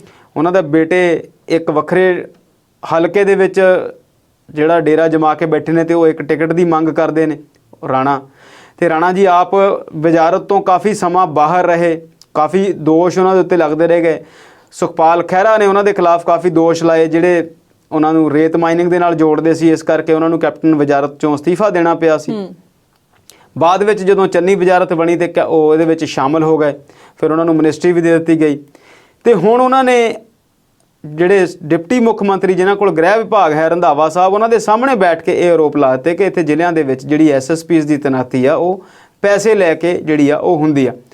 ਦੇਖੋ, ਹਾਲਾਂਕਿ ਇਲੈਕਸ਼ਨ ਦਾ ਦੌਰ ਜਿਹੜਾ ਲਗਭਗ ਸਵਲੀਨ ਜੀ ਸ਼ੁਰੂ ਹੋ ਗਿਆ, ਕੁਝ ਕੁ ਦਿਨ ਰਹਿ ਗਏ ਨੇ ਚੋਣ ਜਾਬਤਾ ਲੱਗਣ ਦੇ ਵਿੱਚ, ਮਹੀਨਿਆਂ ਦੀ ਗੱਲ ਰਹੀ ਨਹੀਂ। ਪਰ ਫਿਰ ਵੀ ਜੇਕਰ ਇਸ ਗੱਲ ਨੂੰ ਦੇਖਿਆ ਜਾਵੇ, ਇੱਕ ਮੀਟਿੰਗ ਦੇ ਦੌਰਾਨ ਇੱਕ ਮੰਤਰੀ ਮੁੱਖ ਮੰਤਰੀ ਦੇ ਬੈਠਿਆਂ ਤੇ ਗ੍ਰਹਿ ਮੰਤਰੀ ਦੇ ਬੈਠਿਆਂ ਇਹੋ ਜਿਹਾ ਇਲਜ਼ਾਮ ਲਾਉਂਦਾ ਆ, ਤੇ ਤੁਸੀਂ ਉਹਨਾਂ ਇਲਜ਼ਾਮਾਂ ਨੂੰ ਸਿਰਫ ਔਰ ਸਿਰਫ ਇਲਜ਼ਾਮ ਦੇ ਤੌਰ ਤੇ ਨਹੀਂ ਦੇਖ ਸਕਦੇ। ਇਹ ਬਿਲਕੁਲ ਗੰਭੀਰ ਜਿਹੜੀ ਆ ਉਹ ਗੱਲ ਆ। ਪਰ ਇੱਥੇ ਗੰਭੀਰ ਗੱਲਾਂ ਦੀ ਜਿਹੜੀ ਆ ਕਹਾਣੀ ਕਿਸੇ ਨੇ ਨਹੀਂ ਸੁਣਨੀ। ਗੱਲ ਤੇ ਚਿਹਰਿਆਂ ਦੇ ਵਿੱਚ ਤੇ ਗਵਾਚ ਕੇ ਰਹਿ ਜਾਣੀ ਆ, ਤੇ ਇੱਕ ਦਿਨ ਦੀ ਖਬਰ ਆ, 2 ਦਿਨ ਦੀ ਖਬਰ ਆ, ਬਾਅਦ 'ਚ ਕੋਈ ਹੋਰ ਵੱਡੀ ਖਬਰ ਆ ਜਾਣੀ ਆ, ਤੇ ਇਹ ਜਿਹੜੀ ਗੱਲ ਆ ਉਹ ਦੱਬੀ ਜਾਣੀ ਆ। ਚਰਨਜੀਤ ਚੰਨੀ ਨੇ ਵੀ ਉੱਥੇ ਕਿਹਾ ਕਿ ਰਾਣਾ ਜੀ ਤੁਹਾਡੇ ਜਿਹੜੇ ਦੋਸ਼ ਨੇ ਉਹ ਬਹੁਤੇ ਠੀਕ ਨਹੀਂ ਲੱਗਦੇ, ਅਸੀਂ ਤੇ ਸੰਬੰਧਿਤ ਹਲਕੇ ਦੇ MLA ਨਾਲ ਸਲਾਹ ਕਰਕੇ ਹੀ ਜਿਹੜੇ ਆ ਉਹ ਲਾਉਨੇ ਆ। ਤੇ ਉੱਥੇ ਉਹਨਾਂ ਨੇ ਆਪਣੀ ਗੱਲ ਦੀ ਪ੍ਰੋੜਤਾ ਕਰਨ ਲਈ ਰਜ਼ੀਆ ਸੁਲਤਾਨ ਨੂੰ ਕਿਹਾ ਕਿ ਦੇਖੋ ਤੁਸੀਂ ਦੱਸੋ ਰਜ਼ੀਆ ਸੁਲਤਾਨਾ ਨੂੰ ਕਿ ਤੁਸੀਂ ਦੱਸੋ ਕਿ ਜਿਹੜਾ ਮਲੇਰਕੋਟਲੇ SSP ਲਾਇਆ ਤੁਹਾਨੂੰ ਪੁੱਛ ਕੇ ਨਹੀਂ ਲਾਇਆ। ਤੇ ਉਹਨਾਂ ਨੇ ਜਿਹੜੀ ਗੱਲ ਕਹੀ ਉਹ ਉਸ ਤੋਂ ਵੀ ਵੱਡੀ ਸੀ। ਉਹ ਕਹਿੰਦੇ ਜੀ ਲਾਇਆ ਤੇ ਮੈਨੂੰ ਪੁੱਛ ਕੇ ਸੀ, ਪਰ ਹੁਣ ਮੈਨੂੰ ਇਹ ਦੱਸੋ ਵੀ ਉਹਨਾਂ ਨੂੰ ਲਾਉਣ ਤੋਂ ਬਾਅਦ ਇਹ ਕਿਹਨੂੰ ਕਿਹਾ, ਇਹ ਉਹਨਾਂ ਨੂੰ ਐਸਐਸਪੀ ਨੂੰ ਲੱਗਣ ਤੋਂ ਬਾਅਦ ਇਹ ਕਿਹਨੇ ਉਹਨੂੰ ਕਿਹਾ ਸੀਗਾ ਕਿ ਕੈਪਟਨ ਅਮਰਿੰਦਰ ਸਿੰਘ ਨੂੰ ਮਿਲ ਕੇ ਆਵੇ ਜਾ ਕੇ। ਸੋ ਜੋ ਸਰਕਾਰ ਦੇ ਵਿੱਚ ਚੱਲ ਰਿਹਾ ਆ, ਜਿਹੜੀ ਅਸੀਂ ਪ੍ਰੋਗਰਾਮ ਸ਼ੁਰੂ ਹੋਣ ਤੋਂ ਪਹਿਲਾਂ ਗੱਲ ਕਰਦੇ ਸੀ ਕਿ ਬਹੁਤ ਸਾਰੇ ਲੋਕ ਕਹਿ ਰਹੇ ਨੇ ਕਿ ਸਰਕਾਰ ਦੇ ਵਿੱਚ ਸਭ ਕੁਝ ਠੀਕ ਨਹੀਂ ਚੱਲ ਰਿਹਾ, ਇਸੇ ਕਰਕੇ ਕਾਂਗਰਸ ਦੇ ਆਪਣੇ ਲੋਕ ਵੀ ਛੱਡ ਕੇ ਕੋਈ ਕੈਪਟਨ ਵਾਲੇ ਪਾਸੇ ਜਾ ਰਿਹਾ ਤੇ ਆਉਣ ਵਾਲੇ ਦਿਨਾਂ ਦੇ ਵਿੱਚ ਬਹੁਤੇ ਲੋਕ ਜਿਹੜੇ ਨੇ ਇੱਧਰ ਉੱਧਰ ਹੋਰ ਵੀ ਜਾਣ ਦੀਆਂ ਤਿਆਰੀਆਂ 'ਚ ਵੀ ਨੇ ਜੀ। ਸੋ ਉਹ ਸਾਰੀਆਂ ਗੱਲਾਂ ਜਿਹੜੀਆਂ ਸਿੱਧ ਕਰਦੀਆਂ ਕਿ ਮਸਲੇ ਜਿਹੜੇ ਨੇ ਉਹ ਚੰਨੀ ਸਾਹਿਬ ਮਸਲੇ ਹੱਲ ਤਾਂ ਕਰ ਰਹੇ ਨੇ, ਪਰ ਉਹਨਾਂ ਦਾ ਦਬਦਬਾ ਜਿਹੜਾ ਆ ਉਹ ਮੁੱਖ ਮੰਤਰੀ ਵਾਲਾ ਹਾਲੇ ਤੱਕ ਬਣ ਨਹੀਂ ਰਿਹਾ ਜੀ। ਤੇ ਜੇਕਰ ਉਹਨਾਂ ਦਾ ਦਬਦਬਾ ਮੁੱਖ ਮੰਤਰੀ ਵਾਲਾ ਹੈ, ਫਿਰ ਇਹਨਾਂ ਦੋਸ਼ਾਂ ਦੀ ਜਾਂਚ ਜਿਹੜੀ ਆ ਉਹ ਜ਼ਾਹਿਰਾ ਤੌਰ ਤੇ ਹੋਣੀ ਚਾਹੀਦੀ ਹੈ, ਕਿਉਂਕਿ ਇਹ ਸਾਰੀਆਂ ਚੀਜ਼ਾਂ ਜਿਹੜੀਆਂ ਨੇ ਇੱਕ ਮੁੱਖ ਮੰਤਰੀ ਦੀ ਅੱਖ ਤੋਂ ਦੂਰ ਹੋ ਨਹੀਂ ਸਕਦੀਆਂ। ਇੰਟੈਲੀਜੈਂਸਸ, ਸਾਰੀਆਂ ਏਜੰਸੀਆਂ, ਸਾਰਾ ਕੁਝ, ਚਾਹੇ ਉਹ ਐਮਐਲਏਜ਼ ਨੇ, ਚਾਹੇ ਉਹ ਮਿਨਿਸਟਰਸ ਨੇ, ਜਿੱਥੇ ਵੀ ਜਿਹੜਾ ਐਸਐਸਪੀ ਬੀਤੇ ਦਿਨਾਂ 'ਚ ਲੱਗਿਆ, ਇਹਨਾਂ ਗੱਲਾਂ ਦੀ ਜਾਂਚ ਬੜੇ ਸੌਖਿਆਂ ਹੋ ਸਕਦੀ ਹੈ। ਵਿਰੋਧੀ ਧਿਰ ਨੂੰ ਵੀ ਇਸ ਗੱਲ ਦਾ ਰੌਲਾ ਪਾਉਣ ਦਾ ਮੌਕਾ ਮਿਲਿਆ। ਆਮ ਆਦਮੀ ਪਾਰਟੀ ਵਾਲੇ ਹਰਪਾਲ ਚੀਮਾ ਜੀ ਨੇ ਵੀ ਕਿਹਾ ਤੇ ਮਜੀਠੀਆ ਤੇ ਸੁਖਬੀਰ ਸਾਹਿਬ ਵੀ ਬੋਲੇ ਇਸ ਵਿਸ਼ੇ ਦੇ ਉੱਤੇ। ਵਿਕਰਮਜੀਤ ਸਿੰਘ ਮਜੀਠੀਆ ਜਿਹੜੇ ਕਿ ਆਪ ਹਾਈ ਕੋਰਟ ਗਏ ਸੀ ਤੇ ਉਹਨਾਂ ਦੀ ਰਿਟ ਤੇ ਉੱਥੇ ਅਰਜੀ ਜਿਹੜੀ ਹੈ ਨਹੀਂ ਹੋਈ, ਪਰ ਸਿਆਸਤ ਦੇ ਵਿੱਚ ਤੇ ਉਹ ਗੱਲ ਕਰ ਹੀ ਸਕਦੇ ਨੇ। ਉਹਨਾਂ ਨੇ ਕਿਹਾ ਕਿ ਇਹਨਾਂ ਦੋਸ਼ਾਂ ਦੀ ਗੰਭੀਰਤਾ ਨਾਲ ਜਾਂਚ ਹੋਣੀ ਚਾਹੀਦੀ ਹੈ।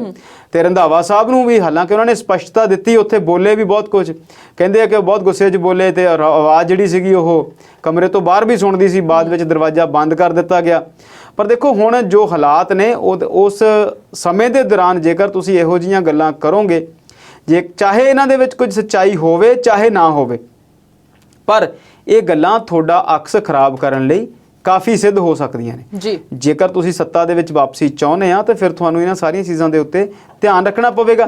ਸਾਡਾ ਮਕਸਦ ਇਹ ਬਿਲਕੁਲ ਨਹੀਂ ਆ ਕਿ ਸੱਤਾ ਦੇ ਵਿੱਚ ਕੌਣ ਆਵੇ, ਚਾਹੇ ਤੁਸੀਂ ਆਓ, ਚਾਹੇ ਕੋਈ ਹੋਰ ਆਵੇ, ਚਾਹੇ ਕੋਈ ਹੋਰ ਆਵੇ। ਇਹ ਸਾਰੀਆਂ ਧਿਰਾਂ ਜਿਹੜੀਆਂ ਵੀ ਨੇ, ਇਹਨਾਂ ਸਾਰੀਆਂ ਨੂੰ ਇਹਨਾਂ ਗੱਲਾਂ ਤੋਂ ਤੁਹਾਡੀ ਵਿਰੋਧਤਾ ਕਰਨ ਦਾ ਮੌਕਾ ਵੀ ਮਿਲਦਾ ਹੈ। ਤੇ ਜੇਕਰ ਇਹਨਾਂ ਤੱਥਾਂ ਦੇ ਵਿੱਚ ਕੁਝ ਸੱਚਾਈ ਆ ਤੇ ਫਿਰ ਇਸ ਤੋਂ ਮਾੜੀ ਗੱਲ ਕੀ ਹੋ ਸਕਦੀ ਹੈ। ਜੇਕਰ ਉਹ ਅਫਸਰ ਜਿਹੜਾ ਇੱਕ ਜ਼ਿਲ੍ਹੇ ਦਾ ਮੁਖੀ ਲੱਗਦਾ, ਜਿਹਦੇ ਅੰਦਰ ਇੱਕ ਪੂਰੇ ਦਾ ਪੂਰਾ ਜ਼ਿਲ੍ਹੇ ਨੂੰ ਸੰਭਾਲਣ ਦੀ ਜ਼ਿੰਮੇਵਾਰੀ ਦਿੱਤੀ ਜਾਣੀ ਆ ਜੀ, ਜੇਕਰ ਉਹ ਹੀ, ਹੁਣ ਇਹ ਵੀ ਗੱਲ ਆ ਕਿ ਐਸਐਸਪੀ ਨੇ ਜੇ ਇੱਕ ਪੋਸਟ ਲੈਣ ਲਈ ਪੈਸੇ ਦਿੱਤੇ ਆ ਤੇ ਉਹਨੇ ਕਿਹਨੂੰ ਦਿੱਤੇ ਆ? ਜ਼ਾਹਿਰ ਤੌਰ ਤੇ ਫਿਰ ਉਹਦੇ ਲਈ ਗ੍ਰਹਿ ਮੰਤਰੀ ਹੀ ਜ਼ਿੰਮੇਵਾਰ ਹੈ। ਤਾਂ ਇਹ ਗੰਭੀਰ ਇਲਜ਼ਾਮ ਨੇ, ਬਹੁਤ ਵੱਡੇ ਆਰੋਪ ਨੇ। ਇਹ ਬਹੁਤ ਹੀ ਜਿਹੜੀ ਆ ਉਹ ਮੰਦਭਾਗੀ ਗੱਲ ਆ, ਚਾਹੇ ਉਹ ਅੱਜ ਹੋ ਰਹੀ ਆ, ਚਾਹੇ ਚੋਣਾਂ ਦੇ ਦਿਨਾਂ ਤੋਂ ਬਾਅਦ ਹੁੰਦੀ। ਇਹ ਜਿਹੜੀ ਗੱਲ ਆ ਇਹ ਬਿਲਕੁਲ ਨਹੀਂ ਹੋਣੀ ਚਾਹੀਦੀ। ਇਹਦੇ ਲਈ ਮੁੱਖ ਮੰਤਰੀ ਸਾਹਿਬ ਨੂੰ ਧਿਆਨ ਰੱਖਣਾ ਚਾਹੀਦਾ ਇਹਨਾਂ ਗੱਲਾਂ ਦਾ ਜੀ। ਸ਼ਰਮਾ ਜੀ, ਵੱਜ ਹਟਿਆ ਡੀਜੇ, ਇਹ ਇੱਕ ਨਿੱਜੀ ਅਖਬਾਰ ਦੀ ਅੱਜ ਸੁਰਖੀ ਸੀ। ਕਿਹਦਾ ਡੀਜੇ ਵੱਜ ਹਟਿਆ ਤੇ ਕੀ ਨਵਾਂ ਪਵਾੜਾ ਪੈ ਗਿਆ ਪੰਜਾਬ 'ਚ? ਦੇਖੋ ਜੀ, ਇਹ ਗੱਲ ਦਾ ਜਿਹੜਾ ਸਿਹਰਾ ਆ ਉਹ ਡੀਜੇ ਦਾ, ਉਹਦੇ 'ਚ ਕੋਈ ਕਸੂਰ ਨਹੀਂ। ਉਹਦੇ 'ਚ ਇੱਕ ਨੋਟੀਫਿਕੇਸ਼ਨ ਪੰਜਾਬ ਸਰਕਾਰ ਦੀ ਜਿਹੜੀ ਹੈਗੀ ਆ, ਪੁਲਿਸ ਦੀ ਇੱਕ ਸਿਕਿਉਰਿਟੀ ਵਿੰਗ ਜਿਹੜਾ ਕਿ ਮੁੱਖ ਮੰਤਰੀ ਦੀ ਸਿਕਿਉਰਿਟੀ ਦਾ ਧਿਆਨ ਰੱਖਦਾ, ਉਹਨਾਂ ਵੱਲੋਂ ਇੱਕ ਆਰਡਰ ਜਾਰੀ ਹੋਇਆ ਸਾਰੇ ਐਸਐਸਪੀ ਤੇ ਡੀਸੀਜ਼ ਨੂੰ ਕਿ ਮੁੱਖ ਮੰਤਰੀ ਦਾ ਜਿੱਥੇ ਵੀ ਦੌਰਾ ਹੁੰਦਾ ਉੱਥੇ ਬਹੁਤ ਸਾਰੇ ਲੋਕ ਵਿਰੋਧ ਕਰਨ ਲਈ ਪਹੁੰਚ ਜਾਂਦੇ ਨੇ। ਅਸੀਂ ਬੀਤੇ ਦਿਨਾਂ ਦੇ ਵਿੱਚ ਵੀ ਦੇਖਿਆ, ਚਾਹੇ ਉਹ ਮਾਨਸਾ ਦੇ ਵਿੱਚ ਸੀਗੇ, ਚਾਹੇ ਉਸ ਤੋਂ ਪਹਿਲਾਂ ਉਹ ਰੋਪੜ ਇੱਕ ਨਿੱਜੀ ਯੂਨੀਵਰਸਿਟੀ ਦੇ ਉਦਘਾਟਨ ਤੇ ਗਏ ਹੋਏ ਸੀ, ਤੇ ਉੱਥੇ ਵੀ ਉਦਘਾਟਨ ਦੇ ਨਾਲ ਉਹਨਾਂ ਨੂੰ ਮੰਗ ਪੱਤਰ ਦੇਣ ਵਾਲੀਆਂ ਵਿਰੋਧ ਕਰ ਰਹੀਆਂ ਜਥੇਬੰਦੀਆਂ ਜਿਹੜੀਆਂ ਆ ਉਹ ਅਣਗਿਣਤ ਗਿਣਤੀ ਦੇ ਵਿੱਚ ਉੱਥੇ ਪਹੁੰਚ ਜਾਂਦੀਆਂ।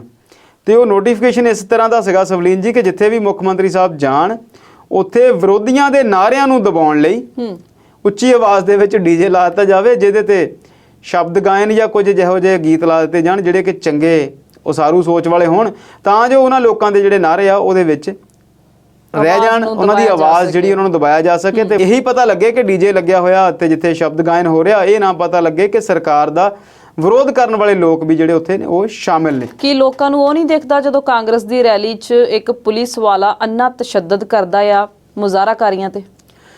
ਦੇਖੋ, ਇਹ ਸਾਡੇ ਸਮੇਂ ਦੀ ਜਿਹੜੀ ਗੱਲ ਆ ਨਾ ਜੀ, ਇਹਨੂੰ ਅਸੀਂ ਕਈਆਂ ਸਾਲਾਂ ਤੋਂ ਦੇਖ ਰਹੇ ਹਾਂ। ਚਾਹੇ ਇਸ ਸਮੇਂ ਦੀ ਕਾਂਗਰਸ ਸਰਕਾਰ ਆ, ਚਾਹੇ ਇਸ ਤੋਂ ਪਹਿਲਾਂ ਦੇ ਸਮੇਂ ਦੀ ਅਕਾਲੀ ਸਰਕਾਰ ਸੀ, ਚਾਹੇ ਉਸ ਤੋਂ ਪਿੱਛੇ ਵਾਲੀ ਅਕਾਲੀ ਸਰਕਾਰ ਸੀ, ਚਾਹੇ ਉਸ ਤੋਂ ਪਹਿਲਾਂ ਵਾਲੀ ਕੈਪਟਨ ਸਰਕਾਰ ਸੀ।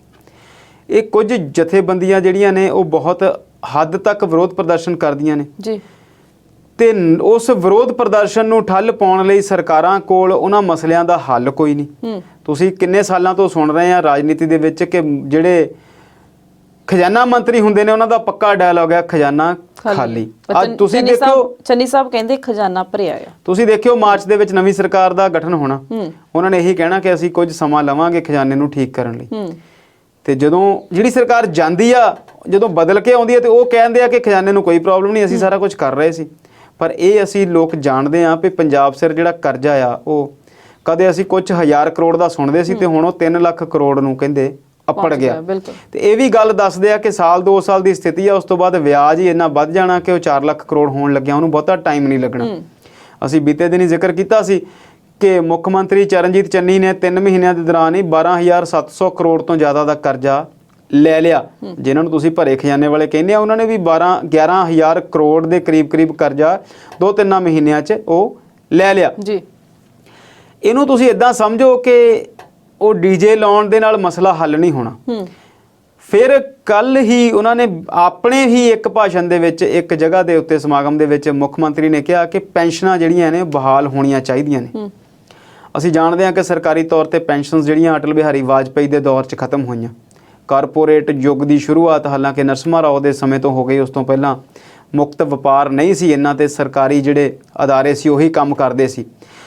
ਪਰ ਫਿਰ ਵੀ ਕਰਦਿਆਂ ਜੇਕਰ ਅੱਜ ਇਹਨਾਂ ਨੂੰ ਇਹ ਗੱਲ ਮੰਨਣੀ ਪੈਂਦੀ ਆ ਕਿ ਪੈਨਸ਼ਨ ਜਿਹੜੀ ਆ ਜ਼ਰੂਰੀ ਆ, ਇੱਕ ਜਿਹੜਾ ਬੰਦਾ ਸਰਕਾਰੀ ਮੁਲਾਜ਼ਮ 18 ਸਾਲ ਤੋਂ ਬਾਅਦ 20, 24, 25, 26, 27, 30 ਸਾਲ ਜਿਸ ਵੀ ਉਮਰ 'ਚੋਂ ਨੌਕਰੀ ਲੈਂਦਾ, 58 ਸਾਲ ਤੇ ਉਹਦੀ ਰਿਟਾਇਰਮੈਂਟ ਹੁੰਦੀ ਆ। 58 ਸਾਲ ਦੀ ਨੌਕਰੀ ਕਰਨ ਤੋਂ ਬਾਅਦ ਦਾ ਜਿਹੜਾ ਸਮਾਂ ਬਚਦਾ ਆ, ਉਹਦੀ ਰੋਟੀ ਪਾਣੀ ਦਾ ਜ਼ਿੰਮੇਵਾਰੀ ਘੱਟੋ ਘੱਟ ਸਰਕਾਰ ਦੀ ਬਣਦੀ ਹੈ। ਸੋ ਉਸ ਪੈਨਸ਼ਨ ਸਿਸਟਮ ਨੂੰ ਖਤਮ ਕਰ ਦਿੱਤਾ ਗਿਆ। ਤੇ ਨਾਲ ਦੀ ਨਾਲ ਜਿਸ ਦਿਨ ਮੁੱਖ ਮੰਤਰੀ ਸਾਹਿਬ ਨੇ ਅਹੁਦਾ ਸੰਭਾਲਿਆ ਸੀ, ਪਹਿਲੇ ਦਿਨ ਇਹਨਾਂ ਦਾ ਰੌਲਾ ਇਸ ਗੱਲ ਦਾ ਸੀ, ਉਹ ਬਹੁਤ ਚੰਗਾ ਇਹਨਾਂ ਦਾ ਜਿਹੜਾ ਭਾਸ਼ਣ ਲੱਗਿਆ ਸੀ ਕਿ ਮੈਂ ਇਹ ਗੱਲ ਕਹੂੰਗਾ ਕਿ 4ਥੇ ਦਰਜੇ ਦੇ ਜਾਂ 3ਜੇ ਦਰਜੇ ਦੇ ਮੁਲਾਜ਼ਮ ਜਿਹੜੇ ਉਹ ਕੱਚੇ ਭਰਤੀ ਨਹੀਂ ਹੋਣਗੇ ਜੀ। ਪਰ ਤੁਸੀਂ ਦੇਖੋ ਕਿ ਇਹ ਪ੍ਰਥਾ ਚੱਲੀ ਕਦੋਂ ਤੋਂ, ਕੋਈ 15 ਸਾਲ ਤੋਂ ਜ਼ਿਆਦਾ ਸਮਾਂ ਨਹੀਂ ਹੈਗਾ। 2 ਪਿਛਲੀਆਂ ਸਰਕਾਰਾਂ, ਇੱਕ ਆ ਤੇ ਇੱਕ ਉਸ ਤੋਂ ਪਿਛਲੀ, 20-25 ਸਾਲ ਦੇ ਦੌਰਾਨ ਹੀ ਇਹ ਜਿਹੜੀ ਆ ਪ੍ਰਥਾ ਨਵੀਂ ਸ਼ੁਰੂ ਹੋਈ ਕਿ ਠੇਕੇ ਤੇ ਭਰਤੀ ਕਰ ਲਓ, 4 ਸਾਲ 5 ਸਾਲ ਐਵੇਂ ਲੰਘਾ ਲਓ। ਇਹ ਸਾਰੀਆਂ ਜਿਹੜੀਆਂ ਕਹਾਣੀਆਂ ਨੇ, ਇਹਨਾਂ ਦੇ ਵਿੱਚ ਅਸਲ ਜਿਹੜੀ ਗੱਲ ਆ ਉਹ ਸਰਕਾਰਾਂ ਦੀਆਂ ਪਾਲਿਸੀਆਂ ਆ, ਕਾਰਪੋਰੇਟਸ ਨੂੰ ਵਧਾਵਾ ਦੇਣ ਦੀ ਗੱਲ ਆ। ਕਿੰਨੀਆਂ ਹੀ ਚੀਜ਼ਾਂ ਅਜਿਹੀਆਂ ਨੇ ਜਿਹੜੀਆਂ ਦੇ ਉੱਤੇ ਸਰਕਾਰ ਸੌਖਿਆਂ ਕੰਮ ਕਰ ਸਕਦੀ ਹੈ ਜਾਂ ਕੰਮ ਕਰਵਾ ਸਕਦੀ ਹੈ। ਜੇਕਰ ਕਾਰਪੋਰੇਟ ਅਦਾਰੇ ਆਪਣੀਆਂ ਟਰਾਂਸਪੋਰਟ ਚਲਾ ਸਕਦੇ ਆ ਤੇ ਸਰਕਾਰ ਨੂੰ ਚਲਾਉਣ ਨੂੰ ਕੀ ਪਰੇਸ਼ਾਨੀ ਹੈ। ਜੇਕਰ ਪ੍ਰਾਈਵੇਟ ਸਕੂਲ ਚੱਲ ਸਕਦੇ ਨੇ ਤੇ ਸਰਕਾਰੀ ਸਕੂਲ ਜਿਨ੍ਹਾਂ ਕੋਲ ਆਪਣੀਆਂ ਜਗ੍ਹਾ ਨੇ, ਆਪਣਾ ਇਨਫਰਾਸਟ੍ਰਕਚਰ ਆ, ਆਪਣੇ ਬੋਰਡ ਨੇ, ਪਬਲੀਕੇਸ਼ਨ ਹਾਊਸ ਨੇ, ਸਰਕਾਰ ਕਿਸੇ ਜ਼ਮਾਨੇ 'ਚ ਪੰਜਾਬ ਸਰਕਾਰ ਪੰਜਾਬ ਸਕੂਲ ਸਿੱਖਿਆ ਬੋਰਡ ਆਪਣੀਆਂ ਕਿਤਾਬਾਂ ਆਪ ਛਾਪ ਕੇ ਵੰਡਦੀ ਸੀ ਤੇ ਹੁਣ ਉਹ ਸਾਰੀ ਸਟੇਸ਼ਨਰੀ ਜਿਹੜੀ ਆ ਆਊਟਸੋਰਸ ਕਰਦੀ ਆ। ਇਹ ਸਾਰੀਆਂ ਚੀਜ਼ਾਂ, ਮਿਡ ਡੇ ਮੀਲ ਦਾ ਕਈਆਂ ਜ਼ਿਲ੍ਹਿਆਂ ਦੇ ਵਿੱਚ ਰੌਲਾ ਆ ਕਿ ਉਹ ਕਈਆਂ ਕੰਪਨੀਜ਼ ਨੂੰ ਠੇਕੇ ਤੇ ਦੇ ਦਿੱਤਾ ਗਿਆ। ਸੋ ਬਹੁਤ ਸਾਰੀਆਂ ਚੀਜ਼ਾਂ ਦੇ ਵਿੱਚ ਜਦੋਂ ਤੁਸੀਂ ਕਾਰਜਕਾਰੀ ਨਹੀਂ ਕਰਨੀ ਚਾਹੁੰਦੇ, ਤੁਸੀਂ ਸਿਰਫ ਗਵਰਨਿੰਗ ਕਰਨੀ ਚਾਹੁੰਦੇ ਆ, ਸਿਰਫ ਸਰਕਾਰ ਚਲਾਉਣੀ ਚਾਹੁੰਦੇ ਆ, ਫਿਰ ਜਿਹੜੀਆਂ ਪਰੇਸ਼ਾਨੀਆਂ ਨੇ ਉਹਦੇ ਵਿੱਚ ਬਹੁਤ ਵਾਧਾ ਹੁੰਦਾ। ਸੋ ਇਸੇ ਤਰੀਕੇ ਦੇ ਨਾਲ ਸਿਰਫ ਇੱਕ ਨੋਟੀਫਿਕੇਸ਼ਨ ਜਾਰੀ ਕਰ ਦੇਣਾ ਕਿ ਡੀਜੇ ਲਾ ਦਿਓ ਤਾਂ ਜੋ ਲੋਕਾਂ ਦੀ ਆਵਾਜ਼ ਨਾ ਸੁਣੇ, ਇਸ ਲੋਕ ਆਵਾਜ਼ ਨੂੰ ਦਬਾਉਣ ਦਾ ਮੁੱਲ ਕਿਸਾਨ ਅੰਦੋਲਨ ਨੂੰ ਝੱਲਣ ਵਾਲੀ ਸਰਕਾਰਾਂ ਤੋਂ ਪੁੱਛ ਲਓ। ਜੇਕਰ ਚੰਨੀ ਸਾਹਿਬ ਇਹੋ ਜਿਹੀਆਂ ਗੱਲਾਂ ਕਰਨੀਆਂ ਚਾਹੁੰਦੇ ਨੇ ਕਿ ਡੀਜੇ ਲਾ ਕੇ ਆਵਾਜ਼ ਬੰਦ ਕਰ ਲਈਏ ਤੇ ਫਿਰ ਤੁਸੀਂ ਜਦੋਂ ਵੋਟਾਂ ਲੈਣੀਆਂ ਉਦੋਂ ਤੁਹਾਡੀ ਆਵਾਜ਼ ਕਿਸੇ ਨੇ ਨਹੀਂ ਜੀ ਸੁਣਨੀ। ਜੀ ਮੁੱਦਿਆਂ ਤੇ ਚਰਚਾ ਇਸੇ ਤਰ੍ਹਾਂ ਜਾਰੀ ਰੱਖਾਂਗੇ, ਪਰ ਇਸ ਵੇਲੇ ਵੇਲਾ ਹੋ ਗਿਆ ਇੱਕ ਛੋਟੀ ਜਿਹੀ ਬ੍ਰੇਕ ਦਾ। ਜਲਦ ਹਾਜ਼ਰ ਹੁੰਦੇ ਹਾਂ।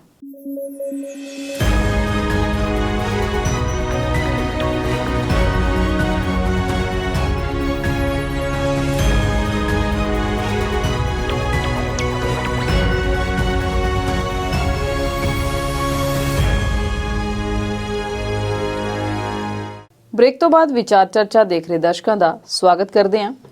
ਸ਼ਰਮਾ ਜੀ, ਗੱਲ ਕਰ ਰਹੇ ਸੀ ਅਸੀਂ ਪੰਜਾਬ ਸਰਕਾਰ ਦੀ, ਤੇ ਸੁਣਿਆ ਹੈ ਕਿ ਵੱਧ ਜ਼ਮੀਨਾਂ ਵਾਲੇ ਲੋਕਾਂ ਦਾ ਰਿਕਾਰਡ ਲੱਭ ਰਹੀ ਹੈ ਸਰਕਾਰ। ਬਿਲਕੁਲ ਸਹੀ ਸੁਣਿਆ ਜੀ। ਮਾਲ ਵਿਭਾਗ ਵੱਲੋਂ ਇੱਕ ਨੋਟੀਫਿਕੇਸ਼ਨ ਜਾਰੀ ਹੋਇਆ ਜਿਹਦੇ ਅਧੀਨ ਉਹ 1972 ਵਾਲਾ ਜਿਹੜਾ ਲੈਂਡ ਰਿਫਾਰਮਸ ਐਕਟ ਆ, ਉਹ ਤੋਂ ਵੱਧ ਜਿਨ੍ਹਾਂ ਕੋਲ ਜ਼ਮੀਨ ਆ ਉਹਦੀ ਤਫਤੀਸ਼ ਕਰਨ 'ਚ ਉਹਨਾਂ ਦੀ ਗੱਲ ਹੋ ਰਹੀ ਆ ਕਿ ਮਾਲ ਵਿਭਾਗ ਨੂੰ ਇਹ ਹੁਕਮ ਜਾਰੀ ਕੀਤੇ ਆ ਕਿ ਇਸ ਐਕਟ ਦੇ ਅਧੀਨ ਜਿਸ ਵੀ ਇਨਸਾਨ ਕੋਲ ਜਿੰਨੀ ਜ਼ਮੀਨ ਹੋ ਸਕਦੀ ਆ ਉਸ ਤੋਂ ਵੱਧ ਜਿਹਦੇ ਕੋਲ ਹੈਗਾ ਆ ਉਹਦਾ ਜਿਹੜਾ ਆ ਉਹ ਜਾਣਕਾਰੀ ਜਿਹੜੀ ਆ ਸਰਕਾਰ ਨੂੰ ਮੁਹੱਈਆ ਕਰਾਈ ਜਾਵੇ। ਹਾਲੇ ਤੱਕ ਸਿਰਫ ਇੰਨਾ ਹੀ ਆ। ਜਦੋਂ ਅਸੀਂ 1972 ਦੇ ਇਸ ਐਕਟ ਦੀ ਗੱਲ ਕਰਦੇ ਹਾਂ ਜਿਹੜਾ 73 'ਚ ਲਾਗੂ ਹੋਇਆ ਸੀ, ਉਹਦੇ ਅਨੁਸਾਰ ਇੱਕ ਕਿਸਾਨ ਕੋਲ 7 ਏਕੜ ਜ਼ਮੀਨ ਹੋ ਸਕਦੀ ਹੈ ਜਿਹੜੀ ਚੰਗੀ ਜ਼ਮੀਨ ਹੈ, ਜਿਹਦੇ 'ਚ ਸਾਲ 'ਚ 2 ਜਾਂ ਉਸ ਤੋਂ ਵੱਧ ਫਸਲਾਂ ਬੀਜੀਆਂ ਜਾ ਸਕਦੀਆਂ। ਜਿੱਥੇ ਜ਼ਮੀਨ ਦੀ ਜਿਹੜੀ ਫਸਲ ਉਪਜਾਊ ਸ਼ਕਤੀ ਉਹ ਇੱਕ ਫਸਲ ਤੱਕ ਆ, ਜਾਂ ਜਿੱਥੇ ਕੁਝ ਮੌਸਮ ਦੀ ਇਹੋ ਜਿਹੀ ਘਟਨਾਵਾਂ ਕਰਮ ਨੇ ਕਿ ਜਿੱਥੇ ਫਸਲਾਂ ਜਿਹੜੀਆਂ ਸਾਲ 'ਚ 2 ਨਹੀਂ ਹੋ ਸਕਦੀਆਂ, ਉੱਥੇ ਉਹ ਜਿਹੜੀ ਜ਼ਮੀਨ ਆ ਉਹ 14 ਏਕੜ ਤੱਕ ਹੈਗੀ ਆ। ਤੇ ਜਿਹੜੀ ਜ਼ਮੀਨ ਘੱਟ ਸਿੰਚਾਈ ਵਾਲੀ ਆ ਉੱਥੇ 20 ਤੇ ਜਿਹੜੀ ਬੰਜਰ ਆ ਜਾਂ ਬਾਗਬਾਨੀ ਵਾਲੀ ਆ ਉੱਥੇ ਉਹ ਜਿਹੜੀ ਗਿਣਤੀ ਆ ਉਹ 21 ਜਾਂ 21.5 ਏਕੜ ਤੱਕ ਉਸ ਕਾਨੂੰਨ ਦੇ ਅਧੀਨ ਮਿੱਥੀ ਗਈ ਆ, ਦੱਸੀ ਗਈ ਆ। ਤੇ ਹੁਣ ਇਸ ਜਾਣਕਾਰੀ ਨੂੰ ਸਰਕਾਰ ਇਸ ਵੇਲੇ ਕਿਉਂ ਮੰਗ ਰਹੀ ਆ, ਇਹਦਾ ਉਹ ਕੀ ਕਰਨਾ ਚਾਹੁੰਦੇ ਆ, ਇਹਦੇ ਬਾਰੇ ਤਾਂ ਅਸੀਂ ਨਹੀਂ ਦੱਸ ਸਕਦੇ ਕਿਉਂਕਿ ਇਹ ਸਰਕਾਰ ਦੀ ਮਨਸ਼ਾ ਆ। ਪਰ ਦੱਸਿਆ ਜਾ ਰਿਹਾ ਕਿ ਕੁਝ ਮਜ਼ਦੂਰ ਸੰਗਠਨ ਜਿਹੜੇ ਨੇ ਉਹ ਜ਼ਮੀਨਾਂ ਜਿਨ੍ਹਾਂ ਕੋਲ ਵੱਧ ਆ ਉਹਨਾਂ ਨੂੰ ਵੰਡਣ ਦੀ ਗੱਲ ਕਰ ਰਹੇ ਨੇ ਕਿ ਜਿਨ੍ਹਾਂ ਕੋਲ ਜ਼ਮੀਨ ਵੱਧ ਆ ਉਹਨਾਂ ਤੋਂ ਲੈ ਕੇ ਆਮ ਲੋਕਾਂ ਤੱਕ ਜਿਹੜੀ ਤਕਸੀਮ ਕਰ ਦਿੱਤੀ ਜਾਵੇ। ਹਾਲਾਂਕਿ ਇਹ ਗੱਲ ਕਹਿਣ ਨੂੰ ਜਾਂ ਸੁਣਨ ਨੂੰ ਚੰਗੀ ਲੱਗਦੀ ਆ ਕਿ ਜਿਹੜੇ ਕੋਲ ਜਿਹੜੀ ਚੀਜ਼ ਵੱਧ ਆ ਉਹ ਜਿਹਦੇ ਕੋਲ ਨਹੀਂ ਹੈਗੀ ਜਾਂ ਜਿਹੜਾ ਲੋੜਵੰਦ ਆ ਉਹਨੂੰ ਦੇ ਦਿੱਤੀ ਜਾਵੇ। ਪਰ ਜ਼ਮੀਨ ਦੇ ਮਾਮਲੇ 'ਚ ਬੇਸ਼ੱਕ ਉਹ 1972 ਦਾ ਜਿਹੜਾ ਐਕਟ ਆ ਉਹ ਲਾਗੂ ਆ, ਪਰ ਫਿਰ ਉਹ ਜਿਹੜੀ ਜ਼ਮੀਨ ਆ ਉਹ ਘਰ ਦੇ ਵੱਖ-ਵੱਖ ਮੈਂਬਰਾਂ ਕੋਲ ਜਿਹੜੀ ਆ ਉਹ ਟਰਾਂਸਫਰ ਆਲਰੇਡੀ ਹੋਈ ਹੁੰਦੀ ਆ। ਹੋ ਸਕਦਾ ਹੈ ਕੁਝ ਕਿਸਾਨ ਅਜਿਹੇ ਹੋਣ ਜਿਨ੍ਹਾਂ ਕੋਲ ਇਹ ਜ਼ਮੀਨ ਜਿਹੜੀ ਆ ਇਸ ਤਰੀਕੇ ਨਾਲ ਵੱਧ ਪਈ ਹੋਵੇ ਤੇ ਸਰਕਾਰ ਦੇ ਉਹਦੇ ਲਈ ਇਰਾਦੇ ਕੀ ਨੇ ਇਹ ਤੇ ਸੰਭਵ ਨਹੀਂ, ਜਿੱਦਾਂ ਮੈਂ ਤੁਹਾਨੂੰ ਪਹਿਲਾਂ ਦੱਸਣਾ। ਪਰ ਫਿਰ ਵੀ ਜੇਕਰ ਅਜਿਹਾ ਕੁਝ ਸਰਕਾਰ ਕਰ ਰਹੀ ਆ ਤੇ ਉਹ ਕੋਈ ਨਵਾਂ ਬਖੇੜਾ ਵੀ ਆਪਣੇ ਲਈ ਖੜਾ ਕਰ ਸਕਦੀ ਆ ਕਿਉਂਕਿ ਸਰਕਾਰ ਦੇ ਜਿਹੜੇ ਦਿਨ ਨੇ ਉਹ ਬਹੁਤ ਥੋੜੇ ਨੇ ਤੇ ਸਮਾਂ ਜਿਹੜਾ ਆ ਉਹ ਬੜਾ ਨਾਜ਼ੁਕ ਆ। ਅਜਿਹੇ ਸਮੇਂ ਤੇ ਅਜਿਹੀ ਗੱਲ ਜਿਹੜੀ ਆ ਉਹ ਸਰਕਾਰ ਨੇ ਕੀ ਸੋਚ ਕੇ ਕੀਤੀ ਆ, ਕਿਉਂਕਿ ਸਰਕਾਰ ਨੂੰ ਕਿਸਾਨਾਂ ਦੇ ਪੱਖੀ ਹੋਣਾ ਹੈ ਜਾਂ ਫਿਰ ਕੁਝ ਅਜਿਹੀਆਂ ਜਿਹੜੀਆਂ ਘਟਨਾਵਾਂ ਆ ਉਹਨਾਂ ਨੂੰ ਅੰਜਾਮ ਦੇਣਾ ਹੈ ਜਿਹੜੀਆਂ ਉਹਨਾਂ ਦੇ ਖਿਲਾਫ ਜਾਂਦੀਆਂ ਹੋਣ, ਇਹ ਤੇ ਉਹੀ ਜਾਣ ਸਕਦੇ ਨੇ। ਪਰ ਜੇਕਰ ਅਸੀਂ ਇਸ ਗੱਲ ਤੋਂ ਅੱਗੇ ਪਿੱਛੇ ਹੋਰ ਗੱਲਾਂ ਦੀ ਗੱਲ ਕਰੀਏ ਤਾਂ ਸਵਲੀਨ ਜੀ ਬਹੁਤ ਸਾਰੀਆਂ ਊਣਤਾਈਆਂ ਨੇ, ਬਹੁਤ ਸਾਰੀਆਂ ਕਮੀਆਂ ਨੇ। ਉਹ ਕਿਸੇ ਵੀ ਚੀਜ਼ ਨੂੰ ਲੈ ਕੇ ਉਹ ਸ਼ੁਰੂ ਕਰ ਸਕਦੇ ਨੇ ਜਾਣਕਾਰੀ ਲੈਣੀ ਤੇ ਉਹ ਤੁਹਾਨੂੰ ਜਦੋਂ ਜਾਣਕਾਰੀ ਸਾਹਮਣੇ ਆਉਂਦੀ ਆ ਫਿਰ ਪਤਾ ਲੱਗਦਾ ਕਿ ਇੱਥੇ ਜਿਹੜੀ ਆ ਉਹ ਤਾਣੀ ਹੀ ਉਲਝੀ ਪਈ ਆ ਜੀ। ਚਾਹੇ ਉਹ ਗੈਰ ਜ਼ਰੂਰੀ ਢਾਂਚੇ ਜਿਹੜੇ ਨੇ ਗੈਰ ਤਕਨੀਕੀ ਤੌਰ ਤੇ ਪਾਸ ਹੋਏ ਨਕਸ਼ਿਆਂ ਤੋਂ ਬਿਨਾਂ ਜਿਹੜੀਆਂ ਬਣੀਆਂ ਇਮਾਰਤਾਂ ਉਹਨਾਂ ਦੀ ਗੱਲ ਕਰ ਲੈਣ ਜਾਂ ਡੇਗਣਯੋਗ ਇਮਾਰਤਾਂ ਜਿਹੜੀਆਂ ਸੇਫ ਨਹੀਂ ਰਹੀਆਂ ਉਹਨਾਂ ਦੀ ਗੱਲ ਕਰ ਲੈਣ, ਸਰਕਾਰੀ ਕੰਸਟਰਕਸ਼ਨਸ ਦੇ ਵਿੱਚ ਜਿੰਨੀਆਂ ਊਣਤਾਈਆਂ ਚਾਹੇ ਸੜਕਾਂ ਬਣੀਆਂ ਦੀ ਗੱਲ ਕਰ ਲੈਣ, ਚਾਹੇ ਉਹ ਜਿਹੜੀਆਂ ਭਰਤੀਆਂ ਜਿੱਥੇ ਨੌਕਰੀਆਂ ਮਿਲਣੀਆਂ ਨੇ ਉਹ ਕਿਹਨੂੰ ਮਿਲਣੀਆਂ ਨੇ ਕਿਹਨੂੰ ਨਹੀਂ ਮਿਲਣੀਆਂ ਉਹਨਾਂ ਦੀ ਗੱਲ ਕਰ ਲੈਣ। ਸੋ तमाम ऐसे मसले ने, तमाम ऐसे अदारे ने, तमाम ऐसे डिपार्टमेंट्स ने जिथों भी वो जांच करवा लैणगे उत्थों बहुत कुछ अजिहा ही सामने निकल के आउण दी गल आ।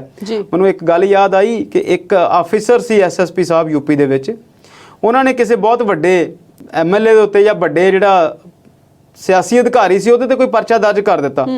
ਉਹ ਪਰਚਾ ਸਹੀ ਸੀ ਦਰਜ ਕਰ ਦਿੱਤਾ ਤੇ ਸਰਕਾਰ ਉਸ ਪਰਚੇ ਦੇ ਵਿੱਚ ਕੁਝ ਕਰ ਨਹੀਂ ਸੀ ਸਕਦੀ ਤੇ ਜੇ ਉਹ SSP ਸਾਹਿਬ ਨੂੰ ਬਦਲਦੇ ਸੀ ਜਾਂ ਸਸਪੈਂਡ ਕਰਦੇ ਸੀ ਤੇ ਸਰਕਾਰ ਤੇ ਗਾਜ ਗਿਰਦੀ ਸੀ। ਉਹਨਾਂ ਨੇ ਉਸ SSP ਦਾ ਤਬਾਦਲਾ ਜਿਹੜਾ ਆ ਤਬਾਦਲਾ ਵੀ ਨਹੀਂ ਕੀਤਾ ਬਲਕਿ ਉਹਨਾਂ ਦੀ ਪ੍ਰਮੋਸ਼ਨ ਕਰ ਦਿੱਤੀ, ਉਹਨਾਂ ਨੂੰ ਜੇਲ੍ਹ ਦੇ ਵਿੱਚ IG ਲਾਤਾ ਗਿਆ ਤੇ ਉਹ ਆਫਿਸਰ ਬੜੇ ਚੰਗੇ ਕੱਦ-ਬੁੱਤ ਦੇ ਸੀ, ਬੜੇ ਚੰਗੇ ਰਸੂਖ ਦੇ ਸੀ ਤੇ ਬੜੀ ਚੰਗੀ ਉਹਨਾਂ ਦੀ ਸੋਚ ਸੀ। ਉਹ ਜੇਲ੍ਹ ਦੇ ਵਿੱਚ IG ਲੱਗ ਗਿਆ, ਉਹਨਾਂ ਨੂੰ ਸਰਕਾਰ ਨੂੰ ਲੱਗਦਾ ਸੀਗਾ ਕਿ ਇਹ ਹੁਣ ਇੱਥੇ ਖੁੱਡੇ ਲਾਈਨ ਲੱਗੇ ਰਹਿਣਗੇ ਤੇ ਆਪਣਾ ਕੰਮ ਕਰਨਗੇ ਜੇਲ੍ਹ 'ਚ। ਪਰ ਆਫਿਸਰ ਬਹੁਤ ਇਮਾਨਦਾਰ ਸੀ, ਉਹਨਾਂ ਨੇ ਜੇਲ੍ਹ ਰਿਕਾਰਡ ਦੀ ਜਿਹੜੀ ਜਾਂਚ ਕਰਨੀ, ਪੜ੍ਹਨਾ ਲਿਖਣਾ ਉਹਦੇ ਬਾਰੇ ਸ਼ੁਰੂ ਕਰਤਾ ਤੇ 2 ਮਹੀਨਿਆਂ ਦੇ ਵਿੱਚ ਉਹਨਾਂ ਨੇ ਇੱਕ ਕੇਸ ਫਾਈਲ ਕਰਤਾ ਕਿ ਪਿਛਲੇ ਜਦੋਂ ਉਹ IG ਨਹੀਂ ਸਨ ਉਹ ਤੋਂ ਪਿਛਲੇ 2 ਸਾਲਾਂ ਦੇ ਵਿੱਚ ਜੇਲ੍ਹ ਦੇ ਵਿੱਚ ਕੁਛ ਕੁ ਕਰੋੜ ਦੇ ਘਪਲੇ ਜੇਲ੍ਹ ਦੇ ਵਿੱਚ ਖਰੀਦ ਨੂੰ ਲੈ ਕੇ ਹੋਏ ਸੀ ਜੀ। ਸੋ ਜਿਹੜੀਆਂ ਜਾਂਚ ਕਰਵਾਉਣੀਆਂ, ਇਨਕੁਆਇਰੀਆਂ ਬਿਠਾਉਣੀਆਂ, ਡਾਟਾ ਜਿਹੜਾ ਆ ਉਹ ਸਰਕਾਰ ਦੇ ਟੇਬਲ ਤੇ ਲੈ ਕੇ ਆਉਣਾ ਉਹ ਚੰਗੀ ਗੱਲ ਆ।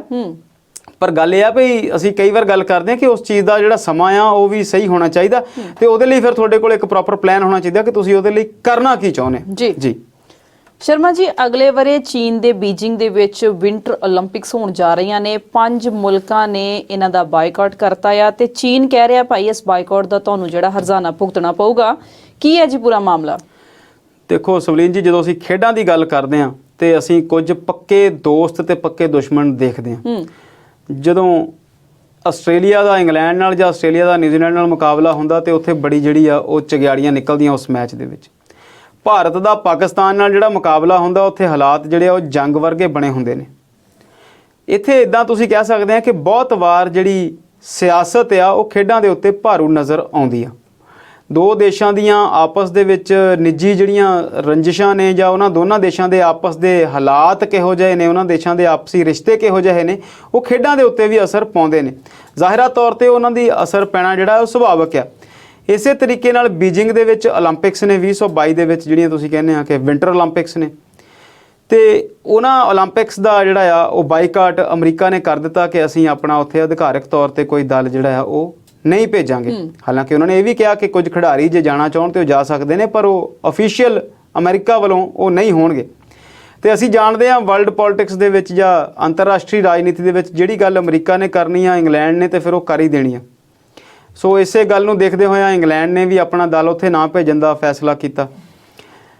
ਇੰਗਲੈਂਡ ਤੇ ਅਮਰੀਕਾ ਤੋਂ ਬਾਅਦ ਆਸਟ੍ਰੇਲੀਆ ਨੇ ਵੀ ਉਹੀ ਫੈਸਲਾ ਕੀਤਾ, ਨਿਊਜ਼ੀਲੈਂਡ ਤੋਂ ਵੀ ਉਹੀ ਫੈਸਲਾ ਆਇਆ ਤੇ ਫੈਸਲਾ ਕੈਨੇਡਾ ਨੇ ਵੀ ਉਹੀ ਕੀਤਾ।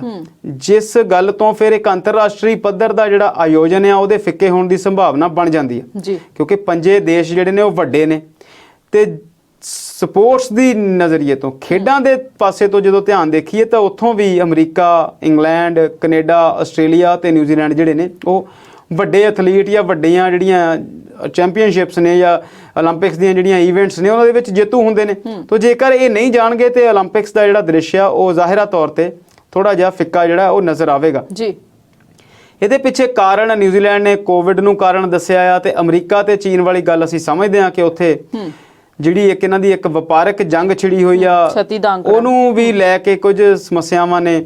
ਕਰੋਨਾ ਪੈਦਾ ਕਿੱਥੋਂ ਹੋਇਆ, ਇਹ ਜਿਹੜੀ ਅਮਰੀਕਾ ਦੀ ਪਿਛਲੀ ਸਰਕਾਰ ਸੀ ਉਹ ਵੀ ਇਹਦੇ ਤੇ ਆਰੋਪ ਲਾਉਂਦੀ ਰਹੀ ਆ ਤੇ ਬੀਤੇ ਦੇ ਵਿੱਚ ਆਸਟ੍ਰੇਲੀਆ ਦੀ ਵੀ ਜਿਹੜੀ ਨੀਤੀ ਆ ਉਹ ਚੀਨ ਦੇ ਵਿਰੋਧੀ ਚੱਲ ਰਹੀ ਆ। ਉਹ ਸਾਰੀਆਂ ਚੀਜ਼ਾਂ ਜਿਹੜੀਆਂ ਨੇ ਉਹ ਸਾਡੇ ਸਾਹਮਣੇ ਹਨ, ਅਸੀਂ ਜਾਣਦੇ ਇਹਨਾਂ ਗੱਲਾਂ ਨੂੰ ਲੈ ਕੇ। ਫਿਰ ਨਿੱਜੀ ਰਾਏ ਹੋ ਸਕਦੀ ਆ, ਮੈਨੂੰ ਇਦਾਂ ਲੱਗਦਾ ਕਿ ਇਹਨਾਂ ਚੀਜ਼ਾਂ ਨੂੰ ਸਿਆਸਤ ਨਾਲ ਨਹੀਂ ਜੋੜ ਕੇ ਦੇਖਣਾ ਚਾਹੀਦਾ। ਅੰਤਰਰਾਸ਼ਟਰੀ ਮੰਚ ਆ, ਖੇਡਾਂ ਜਿਹੜੀਆਂ ਹੋਣੀਆਂ ਚਾਹੀਦੀਆਂ ਨੇ। ਜੇਕਰ ਤੁਹਾਡੇ ਕੋਈ ਸਿਆਸੀ ਮੁੱਦੇ ਨੇ ਉਹਨਾਂ ਨੂੰ ਤੁਸੀਂ ਕਿਸੇ ਹੋਰ ਪਾਸੇ ਵੀ ਸੁਲਝਾ ਸਕਦੇ ਆ। ਪਰ ਮਾਸਕੋ 올림픽 ਦੇ ਵਿੱਚ 1980 'ਚ ਵੀ ਅਜਿਹਾ ਅਮਰੀਕਾ ਕਰ ਚੁੱਕਾ। ਉਸ ਤੋਂ ਬਾਅਦ ਵਿੱਚ ਫਿਰ 84 ਦੇ ਵਿੱਚ ਰੂਸ ਨੇ ਵੀ ਇਦਾਂ ਹੀ ਕੀਤਾ ਸੀਗਾ, ਆਪਣੇ ਪਲੇਅਰ ਨਾ ਭੇਜ ਕੇ। ਦੂਸਰੀ ਵਿਸ਼ਵ ਯੁੱਧ ਤੋਂ ਬਾਅਦ 올림픽ਸ ਜਿਹੜੀਆਂ 1-2 ਵਾਰ ਸਥਗਿਤ ਵੀ ਹੋਈਆਂ। ਇਜ਼ਰਾਈਲ ਦੀ ਜਿਹੜੀ ਇੱਕ ਘਟਨਾ ਹੋਈ ਸੀ, ਇਜ਼ਰਾਈਲ ਦੇ ਪਲੇਅਰ 올림픽ਸ ਦੇ ਵਿੱਚ ਮਾਰੇ ਸੀ, ਉਦੋਂ ਵੀ ਇਹ ਚੀਜ਼ਾਂ ਦੇਖੀਆਂ ਗਈਆਂ। ਸੋ ਅਸੀਂ ਜਿਵੇਂ ਸੋਚੀਏ, ਰਾਜਨੀਤੀ ਜਿਹੜੀ ਆ ਉਹ ਸਾਰੀਆਂ ਚੀਜ਼ਾਂ ਦੇ ਉੱਤੇ ਹਾਵੀ ਰਹਿੰਦੀ ਆ, ਉਸ ਚੀਜ਼ ਦਾ ਇਫੈਕਟ ਜ਼ਰੂਰ ਪੈਂਦਾ ਆ। ਤੇ ਹੁਣ ਦੂਸਰਾ ਪਾਸਾ ਜਦੋਂ ਦੇਖਦੇ ਆ ਤੇ ਚੀਨ ਦਾ ਇਹ ਕਹਿਣਾ ਆ ਕਿ ਇਹ ਜਿਹੜਾ ਸਾਰਾ ਡਰਾਮਾ ਆ ਇਹ ਅਮਰੀਕਾ ਸਿਆਸੀ ਤੌਰ ਤੇ ਕਰ ਰਿਹਾ ਤੇ ਉਹਨਾਂ ਦਾ ਇਹ ਵੀ ਕਹਿਣਾ ਹੈ ਕਿ ਤੁਹਾਨੂੰ ਇਹਦੀ ਕੀਮਤ ਚੁਕਾਉਣੀ ਪਵੇਗੀ। ਇਸ ਤੋਂ ਭਾਵ ਇਹ ਆ ਕਿ ਆਉਣ ਵਾਲੇ ਦਿਨਾਂ ਦੇ ਵਿੱਚ ਇਹਨਾਂ ਦੀ ਜਿਹੜੀ ਰੰਜਿਸ਼ ਆ ਉਹ ਹੋਰ ਵੱਧਦੀ ਨਜ਼ਰ ਆਵੇਗੀ। ਅਸੀਂ ਗੱਲ ਕੀਤੀ ਸੀ ਪਿਛਲੇ ਦਿਨੀ ਕਿ ਜਦੋਂ ਪੁਤਿਨ ਸਾਹਿਬ ਹਿੰਦੁਸਤਾਨ ਦੇ ਦੌਰੇ ਤੇ ਆਏ ਆ ਕੁਝ ਸਮੇਂ ਲਈ ਤੇ ਉਹਨਾਂ ਦੀ ਕੋਸ਼ਿਸ਼ ਸੀ ਕਿ ਭਾਰਤ ਦਾ, ਚੀਨ ਦਾ ਤੇ ਰੂਸ ਦਾ ਇੱਕ ਜਿਹੜਾ ਗੱਠ ਜੋੜਿਆ ਬਣੇ ਤਾਂ ਜੋ ਫਿਰ ਅਮਰੀਕਾ ਵਾਲੇ ਪਾਸੇ ਨੂੰ ਜਿਹੜੀ ਉਹਨਾਂ ਦੀ ਤਾਕਤ ਵੱਧਦੀ ਆ ਉਹਦੇ 'ਚ ਇੱਕ ਕੰਟਰੋਲ ਕੀਤਾ ਜਾ ਸਕੇ। ਅੰਤਰਰਾਸ਼ਟਰੀ ਸਤਰ ਦੇ ਉੱਤੇ ਅਸੀਂ balance of powers the theory ਕਈ ਸਾਲ ਪੜ੍ਹਦੇ ਰਹੇ ਹਾਂ ਤੇ ਰੂਸ ਜਦੋਂ ਟੁੱਟ ਗਿਆ ਉਸ ਤੋਂ ਬਾਅਦ ਫਿਰ ਪਾਵਰ ਦਾ ਜਿਹੜਾ ਧੁਰੀ ਸੀ ਉਹਨੂੰ ਕਹਿੰਦੇ ਸੀਗੇ ਕਿ ਦੁਨੀਆ ਹੁਣ ਯੂਨੀਪੋਲਰ ਹੋ ਗਈ। ਬਾਈਪੋਲਰ ਸੀ ਪਹਿਲਾਂ। ਕਦੇ ਰਾਜਨੀਤੀ ਦੇ ਜਿਹੜੇ ਰਾਜਨੀਤਿਕ ਵਿਗਿਆਨ ਦੇ ਵਿਦਿਆਰਥੀ ਆ ਉਹ ਇਹਨੂੰ ਜਾਣਦੇ ਨੇ ਕਿ ਅਸੀਂ ਕਹਿੰਦੇ ਸੀ ਕਿ ਰੂਸ ਤੇ ਅਮਰੀਕਾ ਦੁਨੀਆ ਦੇ 2 ਧੁਰੇ ਨੇ। ਕੁਝ ਮੁਲਕ ਇੱਧਰ ਜੁੜੇ ਹੋਏ ਨੇ, ਕੁਝ ਮੁਲਕ ਉੱਧਰ ਜੁੜੇ ਹੋਏ ਨੇ ਤੇ ਕੁਝ ਮੁਲਕ ਜਿਹੜੇ ਆ ਨਾਨ ਅਲਾਈਨਮੈਂਟ ਵੀ ਆਪਣੇ ਆਪ ਨੂੰ ਦੱਸਦੇ ਸੀ ਕਿ ਅਸੀਂ ਕਿਸੇ ਪਾਸੇ ਨਹੀਂ ਹੈਗੇ, ਪਰ ਇਦਾਂ ਹੁੰਦਾ ਨਹੀਂ। ਫਿਰ ਰੂਸ ਦੇ ਟੁੱਟਣ ਤੋਂ ਬਾਅਦ ਅਮਰੀਕਾ ਕਾਫੀ ਤਾਕਤਵਰ ਹੋ ਕੇ ਸਾਹਮਣੇ ਆਇਆ ਤੇ ਅਸੀਂ ਬੀਤੇ ਦੇ ਵਿੱਚ ਦੇਖਿਆ ਪਿਛਲੇ 10-15 ਸਾਲ ਦੇ ਵਿੱਚ ਕਿ ਅਮਰੀਕਾ ਬੇਸ਼ੱਕ ਅੱਜ ਵੀ ਦੁਨੀਆ ਦਾ ਤਾਕਤਵਰ ਮੁਲਕ ਆ, ਪਰ ਉਹਦੀ ਤਾਕਤ ਨੂੰ ਜਿਹੜੀ ਚੁਣੌਤੀ ਆ ਉਹ ਚੀਨ ਤੋਂ ਮਿਲਣੀ ਜਿਹੜੀ ਆ ਉਹ ਸ਼ੁਰੂ ਹੋ ਚੁੱਕੀ ਆ ਜੀ। ਤੇ ਉਹਨੂੰ ਦੇਖਦਿਆਂ ਹੋਇਆਂ ਇਹਨਾਂ 올림픽ਸ ਦਾ ਜਿਹੜਾ ਬਹਿਸ਼ਕਾਰ ਆ ਉਹਨੂੰ ਆਉਣ ਵਾਲੇ ਸਮੇਂ ਤੱਕ ਵੱਡੇ ਰੂਪ 'ਚ ਦੇਖਿਆ ਜਾਵੇਗਾ ਤੇ ਉਹਦੇ ਅੰਤਰਰਾਸ਼ਟਰੀ ਰਾਜਨੀਤੀ ਦੇ ਉੱਤੇ ਵੱਡੇ ਪ੍ਰਭਾਵ ਵੀ ਨਜ਼ਰ ਆਉਣਗੇ ਜੀ। ਅੱਜ ਦੇ ਪ੍ਰੋਗਰਾਮ ਦਾ ਸਮਾਂ ਇੱਥੇ ਖਤਮ ਹੁੰਦਾ ਹੈ। ਸ਼ਰਮਾ ਜੀ ਤੁਹਾਡਾ ਬਹੁਤ-ਬਹੁਤ ਸ਼ੁਕਰੀਆ ਜੀ। ਉਮੀਦ ਹੈ ਕਿ ਸਾਡੇ ਦਰਸ਼ਕਾਂ ਨੂੰ ਸਾਡਾ ਅੱਜ ਦਾ ਇਹ ਪ੍ਰੋਗਰਾਮ ਪਸੰਦ ਆਇਆ ਹੋਵੇਗਾ। ਅਗਲੀ ਵਾਰ ਨਵੇਂ ਮੁੱਦਿਆਂ ਤੇ ਨਵੀਂ ਗੱਲਬਾਤ ਲੈ ਕੇ ਜਲਦ ਹਾਜ਼ਰ ਹੋਵਾਂਗੇ। ਤਦ ਤੱਕ ਲਈ ਤੁਸੀਂ ਦੇਖਦੇ ਰਹੋ ਪੰਜਾਬੀ ਨੈਸ਼ਨਲ ਟੀਵੀ। ਉਮੀਦ ਤੁਹਾਡੀ, ਕੋਸ਼ਿਸ਼ ਸਾਡੀ।